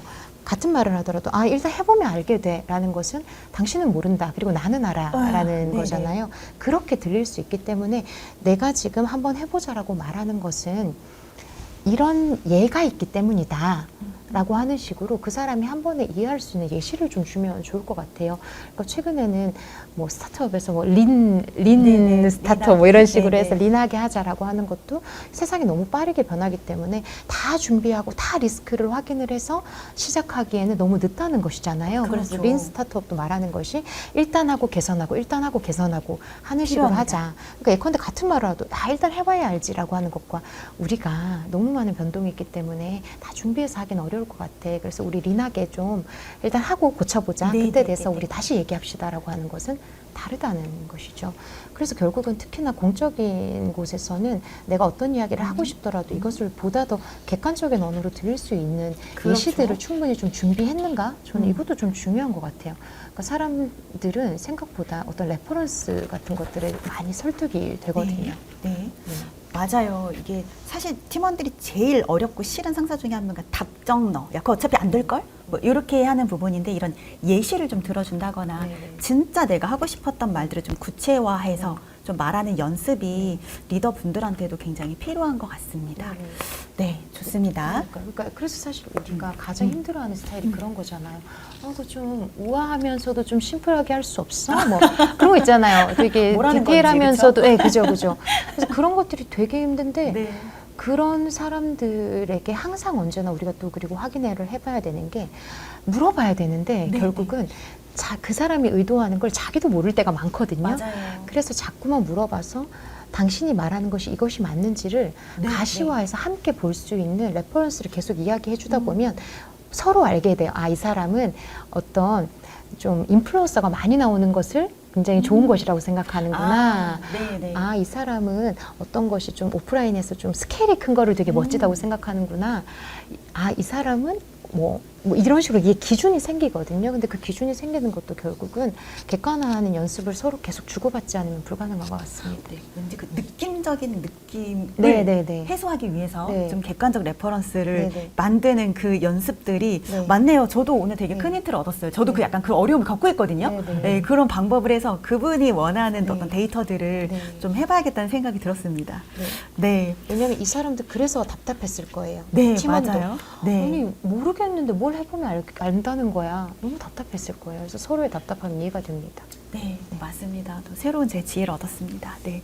또 이런 사연도 있었어요. 요것도 많이 하죠. 요것도 회식이나 커피 마시러 갈 때 장소는 막내가 정하자. 혹은 뭐 막내니까 뭐 재밌는 얘기 없어 분위기 좀 띄워봐. 이런 말씀 많이 제가 듣고 컸고 그랬던 것 같아요. 그래서 당사자한테 너무 막내라는 타이틀을 걸고 부담 준 건 아닌지, 혹은 막내니까 좋은 말을 붙일 때에도 그게 그 당사자한테 좋은 말인지 애매한 경우가 분명히 있는 것 같습니다. 그리고 또 면담 자리에서 팀원한테 너는 여자니까 아무래도 남자들보다는 뭐 이런 기대감이 낮지라는 말을 하셨다고 해요. 근데 이제 나중에 됐을 때 그게 좀 상처가 됐을까봐 후회됐다고 합니다. 아까 남대희 작가님도 아까 그 뭔가 육아휴직 관련해서도 뭐 어떤 건 배려니까 혹은 뭐 이렇게 하긴 했었지만 상대 입장에서도 상처받지 않았을까 그런 경험도 있을 것 같거든요. 근데 이거 뭐 기대감이 낮지 이거 엄청 상처죠. 엄청 그쵸. 엄청 상처예요. 네네. 근데 저 이런 이제 근데 이렇게 나중에는 꼭 그렇지 않다는 점을 알게 됐다고 했잖아요. 네. 근데 제가 이제 임원 시절에 저의 부장이 남자분이었고 그 남자 부장하고 저하고 밑에 실무자하고 네. 그 1박 2일 지방 출장을 가게 됐어요. 근데 출장 한 며칠 전에 남자 부장이 저한테 와서 그 실무자가 네. 김땡땡이라는 여사원인데 네. 제가 그 여사원하고 1박 2일 출장을 가는 게 불편하니까 그 업무를 안 하는 이제 다른 남자 사원을 데리고 가겠습니다라고 보고를 하셔서 지금 제가 여자 상사고 제가 그 남자 부장하고 출장을 가는데 저한테 그렇게 얘기를 하는 게 네, 이분이 네, 제정신인가 잠깐 그 의심을 할 정도였고 그래서 제가 안 된다. 이거 업무를 여성이라고 불편하다고 그런 식으로 네, 네. 못하게 하는 거는 말이 안 된다고 그냥 단칼에서 갔어요. 갔는데 이제 한 몇 달 지난 다음에 우연히 다른 여러 가지 이제 회의하고 뭐 일을 하는데 그 남자 부장이 근데 요즘 일하는데 이 김땡땡이 일 제일 잘해요. 우리 부장이 네, 딱 네, 그 얘기를 네. 하는 거예요. 해보면 진짜 잘해요. 잘하는데 질에 나는 뭐 기회를 안 준다든지 아니면은 뭐라고 평가를 해버린다든지 정말 이거는 상처 그런 상처 없어요. 맞아요. 이건 네. 안 돼요. 정말 안 되고 여자니까 남자니까 네. 아니면 뭐 어리니까 아니면 뭐니까 이렇게 하는 거 절대 안 됩니다. 제가 이 사연을 저희 미세 코치 그 미세 공격 그 퇴치봇에서 물어봤어요. 여기에서 미세 공격이 맞다. 성별에 기반한 고정관념으로 특정 성별에 대한 기대치를 낮게 설정하는 것 명백한 미세 공격이고 개인의 역량과 잠재력을 성별로 재단하는 것 차별적인 발언이다라고 나왔어요. 저도 여자치고는 그 추진력이 좀 좋은 편이다 이런 얘기 들어본 적이 있거든요. 칭찬인가 아닌가 처음에 되게 난감했고 왜 여자치고요? 예, 누워서 자기 전에 되게 화가 나더라고요. 이게 바로 화가 나지는 않고 그래서 약간 이런 부분들에 대해서 좀 예를 들면 또 강점과 약점, 성별을 떠나서 여기에 바탕으로 좀 역할에 대한 이야기를 한다거나 혹은 어떤 역량이 중요해 그러면 그 역량에 포커스를 해서 말해야지 특정 뭐 성별이거나 혹은 뭐 세대거나 이렇게 묶어서 표현하는 거 우리가 정말 경각심을 갖고 그 대응해야 되지 않나라는 생각을 했습니다. 여러분도 저희 미세 공격 퇴치 보세 이런 내용 같이 남기면서 보시면 저랑 같은 이런 솔루션들을 좀 같이 받아보실 수 있을 것 같아요. 네, 혹시 우리 정문정 코치님도 좀 첨언하실 부분이 있으실까요? 네. 아까 그 여자니까 이거는 뭐 이미 너무 더 덧붙일 게 없는 말씀을 해주셨고 제가 추가적으로 생각이 난 게 있었는데 그 네. 장소는 막내가 정하자 뭐 이런 네. 말들이 혹시 좀 부담 준 게 아닌가라고 하셨다고 해서 요거는 요 여자니까 요거에 비하면 사실은 약간 귀엽게 또 느껴지는 그런 네네. 말인 것 같아요. 이건 그냥 가볍게 제가 이야기를 하자면 저는 그럴 경우에 뭐 다양한 방법이 있을 것 같아요. 뭐 진짜 다른 뭐 돌아가면서 하자 뭐 이런 것도 있겠지만 저는 한편 이런 생각도 많이 들거든요. 근데 또 모든 것을 다 돌아가면서 한다는 것은 어렵고 또 분명히 막내들이 더 잘할 수 있을 것 같은 게 있어요. 그런데 막내들 위주로 무언가를 시켰을 때 부담스러워요 라고 하는 것들을 잘 보면 정확한 지침이 없는 상태에서 너는 막내니까 네가 많이 알겠지. 네가 많이 놀러 다니니까 잘 알겠지. 네가 그쪽을 잘 알겠지. 라고 하는 게 부담스러운 것 같거든요. 그래서 육아서에서도 보면 그런 이야기를 많이 해요. 그러니까 무작정 자유를 주는 게 좋은 게 아니라 네. 제한된 자유를 줘야 된다는 제한된 거예요. 자유. 그러니까 이 안에서 너가 지금 책을 읽고 놀 거야? 아니면 보드게임을 하고 놀 거야? 30분 동안? 이라고 물어보는 게 필요하다는 거죠. 네. 너가 하고 싶은 거 다 해. 라고 하는 그렇죠. 게 필요할 때도 있지만 안 그럴 때도 많다는 맞습니다. 거죠. 하루 12시간 너 뭐 하고 싶어 다 해라 라고 하는 것만이 중요하진 않다는 거예요. 그래서 예컨대 장소는 막내가 정하자. 야식 메뉴는 뭘로 하자. 회식은 막내가 잘하니까. 아니라 거기서 하나의 규정만 정해줘도 조금 편할 수 있거든요.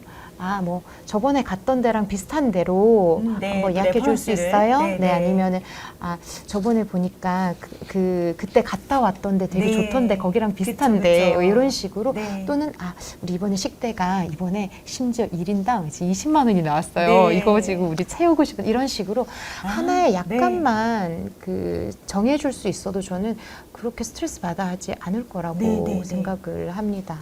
되게 좋은 팁이었던 것 같아요. 좀 구체적으로 또 이 제한된 자유 되게 너무 공감되는 메시지였어요. 네, 요거를 리더분들이 좀 잘 생각해 보시면 좋겠다는 생각이 드네요. 네.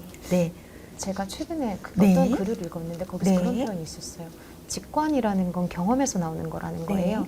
근데 우리가 생각하기에 아니 뭐 야식 메뉴를 못 골라? 뭐 회식 메뉴를 못 정해? 근데 사실 생각해 보면 본인도 초년생일 때는 그게 너무 제일 어려웠을 어려워요. 거라는 네. 거죠. 그런데 우리가 그걸 네, 계속 네. 반복하다 보니까 그 경험들이 쌓이니까 아 누구 오실 때는 여기, 누구 할 그쵸, 때는 그쵸. 이거 이렇게 네. 경험을 통해서 직관이 완성된 거라는 거죠. 그런데 경험이 적을 때는 직관이 너무 어려울 수밖에 없기 때문에 선배로서는 경험을 조금 도와줄 수밖에 없다고 맞아요. 생각합니다. 경험을 네. 공유하는 게 저는 선배와 리더의 의무 중에 하나라고도 생각합니다. 그런 그래도 네. 막내 이렇게 네. 가르는 거는 약간 이제 팀 내 권력 구조를 이제 고착화하는 거거든요. 네. 그런 용어를 그러니까 굳이 가급적. 안 쓰시는 것도 네. 좋을 것 같아요. 맞아요. 네, 맞아요. 막내니까 여자니까 이런 거 진짜 좀 의도적으로 안 쓰는 게 너무 중요한 것 같아요. 이제 리더가 안 써야 구성원들도 이런 표현을 안 쓰게 되는 것 같거든요. 그래서 좀 맞아요. 그런 솔선수범이 필요한 것 같고요. 요 얘기도 한번 저는 꼭 나눠보고 싶었어요. 솔직히 말해서라는 말을 저도 모르게 습관처럼 쓰고 있더라고요. 뭐 너 위해서 하는 말인데 위에서 그런 행동 안 좋아해. 또 우리 친해서 하는 말인데 요 다음에 나오는 말치고 좋은 말 하나도 없잖아요. 그래서 이런 맞아요. 말이 있고 또 한 가지는 뭔가 그냥 시원하게 이래서 미안해 이래 하면 되는데 기분 나쁘게 했다면 오해했다면 너가 그랬다면 미안해 사과할게. 사과를 받은 것도 아니고 안 받은 것도 아니고 이런 그 경계에 있는 상황에 놓이기도 하는 것 같아요. 맞아요. 어떻게 생각하십니까? 조건부 사과네요. 조건부 사과. 그러니까 나는 그 괜찮게 행동했는데 네가 예민해서 기분이 나빴으면 네. 내가 사과할게. 네. 뭐 이런 뉘앙스로 읽힐 수도 있을 것 네. 같아요. 그래서 이게 사과의 대상이 내 행동이 아니라 너의 감정인 거잖아요. 네. 그러니까 그렇게 하면 안 되죠. 내가 이제 내 행동이 그때 너무 뭐 배려가 없었다, 미안하다 네, 네. 이런 식으로 이제 행동에 대한 네. 사과를 하는 게 맞아요. 맞지 다른 사람하고의 관계가 더 좋아질 수 있는 거고요. 네, 그리고 네, 네. 뭐 솔직히 말해서 당연히 이제 그 다음에 부정적인 거 오죠. 너 위해서 하는 말인데 선의를 가장해서 상대방의 어떤 감정적인 저항을 원천 봉쇄하는 거예요. 상대방의 방어권을 무력화시키는 거예요. 네. 위에서 그런 행동 안 좋아해? 이거 제일 나쁜 거예요. 책임 회피잖아요. 그쵸. 아니 왜 자기 언어로 얘기를 해야지 남의 핑계를 대가지고 저런 얘기를 맞아요. 해요? 제일 안 좋은 것 같아요. 네, 저렇게 얘기하면 꼰대 맞습니다. 네, 네, 맞아요. 네. 그러니까 위에서 그런 행동 안 좋아해 기분 나쁘게 했다면 미안해요라는 말의 공통점이 약간 회피형 인간이 자주 쓰는 말인 난 것 그렇게 하지 같아요. 않지만 이렇게. 그러니까 네. 무언가를 직면할 용기가 없는 사람이 이거 내 의견은 아닌데 뭐 네가 그렇게 생각했다면이라고 일부러 네. 가드를 하나 치는 것이죠. 그런데 그것이 다른 사람이 보기에는 이 사람이 자기의 실수를 직면하지 않고 핑계를 자꾸 대는 것처럼 느껴질 수가 있거든요. 그래서 그냥 어떨 때는 좀 우리가 심플해질 필요가 있는 것 같습니다. 그래? 맞아요. 미안하다. 담백하게 또 진정성 있게 사과를 할 거면 제대로 사과하고 또 이렇게 조건부 사과하면 갈등이 정말 더 커지기만 하기 때문에 좀 그런 부분에서 좀 말을 지혜롭게 해야 된다는 생각이 들어요. 그리고 특히 책임 회피처럼 느끼는 발언은 나의 신뢰를 깎아먹는 일이라는 생각이 듭니다. 두 분 말씀 들으면서 한 번 더 그런 좀 경각심을 갖게 되는 시간이었고요. 요것도 꼭 한번 다뤄보고 싶었어요. 리더분들이 이번에 많은 사연을 보내주셨을 때 이건 왜 미세 공격이 아닌데 이런 걸 보내주셨지 했었던 것 중에 평가 기간에 팀원에게 낮은 점수를 줄 때마다 마음 한켠에서 혹시 상처받지 않았을까 하는 걱정이 됩니다. 이런 걸 보내주셨어요. 사실 이거는 미세 공격의 여하 이슈는 아닌 것 같은데요. 이거 뭐 배려 중독이죠. 배려 중독. 이거 그 점수 때문에 상처 안 받아요. 음. 그러니까 점수를 줄 때 그 객관적이고 투명한 그 기준이 있었냐 아니면 불공정한가. 맞습니다. 그리고 또 하나는 내가 평가 결과를 전달하는 전달 과정에서 미세 공격이라고 느낄 수가 있는 거예요. 네. 점수 자체는 죄가 없고요. 네. 점수를 제대로 주는 거는 그 사람을 성장시키기 위해서 불가피한 일입니다. 그래서 이거를 뭐 걱정 절대 하지 마시고요. 점수를 줄 때는 객관적으로 너 역량이 그거밖에 안 돼서 이렇게 주는 거야가 아니라 이번 프로젝트의 목표는 이거였는데 네. 이만큼 달성률이 나왔으니까 이번에는 이런 평가 점수를 주지만 이제 미래지향적으로 덧붙여야죠. 이거 개선해서 다음번에는 좋은 걸로 만들어 보자. 네, 내가 네. 도와줄게. 이런 식으로 얘기하면은 절대 상처받지 않습니다. 네, 네, 네. 근데 그래도 상처는 조금 받지 않을까요? 점수가 점수 낮으면 그럴 수도 있네요. 왜냐면 남이 보는 나와 내가 보는 맞아요. 내가 좀 차이가 있죠. 맞아요. 네. 그러니까 왜냐하면 사람은 결국 자기가 했던 거는 과정을 다 알잖아요. 네, 그런데 네. 어쨌든 내가 객관적인 평가를 받는다는 것은 나의 과정과는 상관없이 결과에 대해서만 평가를 받는 거니까요. 그래서 저는 약간 방금 작가님 말씀해 주신 걸 너무 다 동의하고 그런데 추가로 저는 이런 것도 있는 것 같아요. 그러니까 좋은 사람이랑 좋은 상사는 다르잖아요. 그렇죠. 그러니까 내가 이 사람을 회사 밖에서 만났으면 정말 좋은 관계로 유지될 수도 있었겠지만 어쨌든 나는 이 사람과 함께 일하기 위해서 월급을 받는 사람이기 네. 때문에 내가 지금 좋은 사람이 되고 싶은 건지 좋은 오빠, 형이 되고 싶은 건지 아니면 좋은 상사가 되고 싶은지를 좀 구분해야 된다고 생각하는데 그런 맥락에서 저는 받아들여야 된다고 생각해요. 그러니까 네. 무엇을 네. 내가 낮은 점수를 그런 의도는 아니지만 분명히 네. 객관적인 기준에 의거했지만 네. 그럼에도 불구하고 이 친구에게 내가 이 점수를 준다면 이 친구가 상처받는 거는 그것도 네. 받아들여야 된다고 저는 생각이 들어요. 그러니까 상처를 받는 것은 당연하다. 그러니까 예를 들어서 내가 누군가의 부탁을 네. 거절해야 돼요. 네. 그러면 많은 사람들이 이렇게 이야기를 해요. 상처를 안 주고 싶은데 음. 근데 거절도 하고 싶어. 거절도 하면서 상처를 안 줄 수는 없나? 네. 거절도 하면서 상처를 안 줬어요. 그걸 막 고민을 하고 계세요. 그리고 또 이런 것도 점수를 낮게 줘야 되는데 이 친구 상처 안 받을 수는 없나? 저는 이 두 가지 자체가 양립이 불가능하다고 생각해요. 저도 동의합니다. 그러니까 네, 그거를 네. 우리가 그냥 받아들이는 데서부터 그 다음 단계로 넘어갈 수 있다고 생각해요. 상처 받겠죠. 당연히. 그리고 내가 거절하면 상처 받겠죠. 그러니까 내가 점수를 낮게 주면 상처 받겠죠. 그런데 그것은 어쩔 수 없고 그리고 그것은 내가 너에게 개인적으로 내가 너에게 어떤 감정이 있어서가 아니라 기준이 있다. 그렇죠. 그리고 스크래치를 주기 위함이 아니라 우리가 사전에 약속한 기준이 있다. 네. 그리고 관계의 네. 맥락이 있다라는 네. 것을 하시면 좋을 것 거의 같아요. 이제 끝나가는 맞습니다. 거죠. 네, 맞습니다. 진짜 네. 근데 많은 분들이 네. 미세 공격 당해서 너무 열받고 힘들다는 네. 생각하실 것 같은데 네, 네. 저는 이제 그거 하나만 좀 말씀드리고 싶어요. 여기 마지막 사연도 약간 비슷한데 이게 저는 제가 막 이제 외부 거래처에서 미세 공격 막 당했을 때 그때는 그냥 그렇게 그냥 쉽게 넘겼어요. 저런 인간 만나라고 나한테 회사에서 월급 주는구나 라고 생각하고 넘겼어요. 근데 회사 내에서 미세 공격이 있는 걸 보면은 네. 그거 조금 힘들더라고요. 왜냐면 매일매일 만나니까. 네, 네, 근데 네. 그때 제가 생각한 거는 너무 다행이다. 일로 만난 사람이라 내 가족, 내 남편, 내 아내, 내 자식이 아니라 네, 네. 언젠가 끝이 있는 그 사람이어서 다행이다 하면서 저는 이 미세 공격과 나의 일상을 구분했거든요. 구분이 정말 중요해요. 네, 네. 정서적으로 네. 반드시 분리하시기를 바라고 네. 이렇게 집에 가서 가족한테 심하게 하면 안 평생 살 가족에게 이러시면 안 네. 됩니다. 그리고 네. 회사에서 오히려 말하는 선택을 하세요. 말 조심만 하지 마시고. 네, 네. 너무 좋은 말씀이셨어요. 네.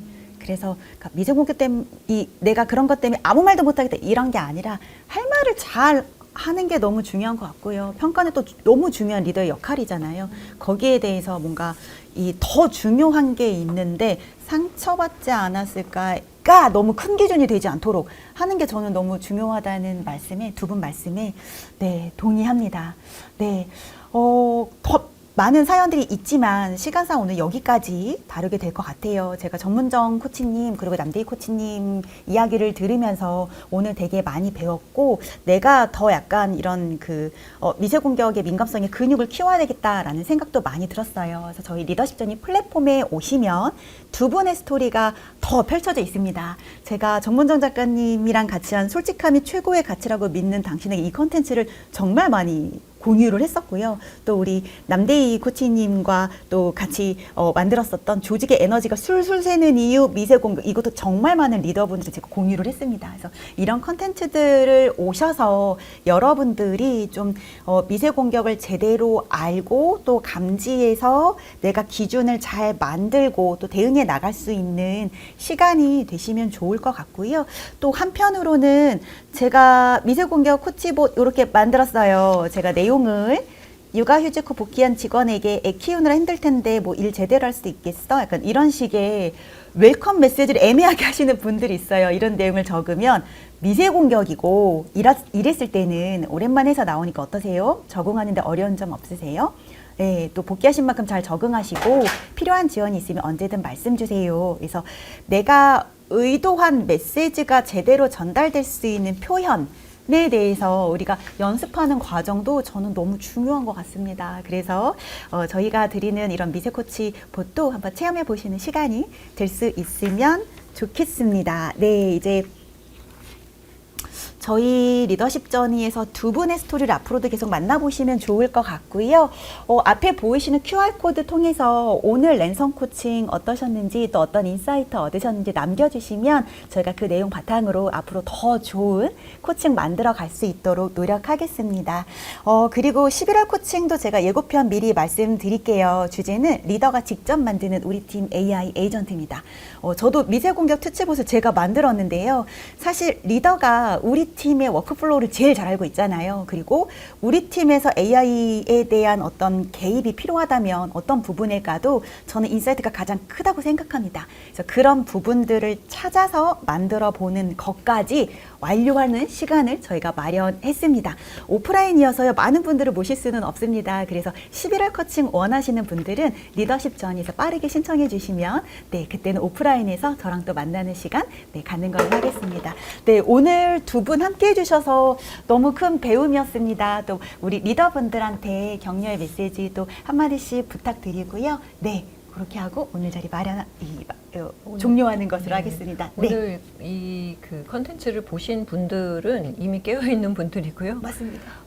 많은 난관이 있을 거지만 정말 이제 슬기롭게 잘 헤쳐나가셔서 정말 이제 만족스럽고 성공적인 그런 직장 생활 하시기 바랍니다. 네, 감사합니다.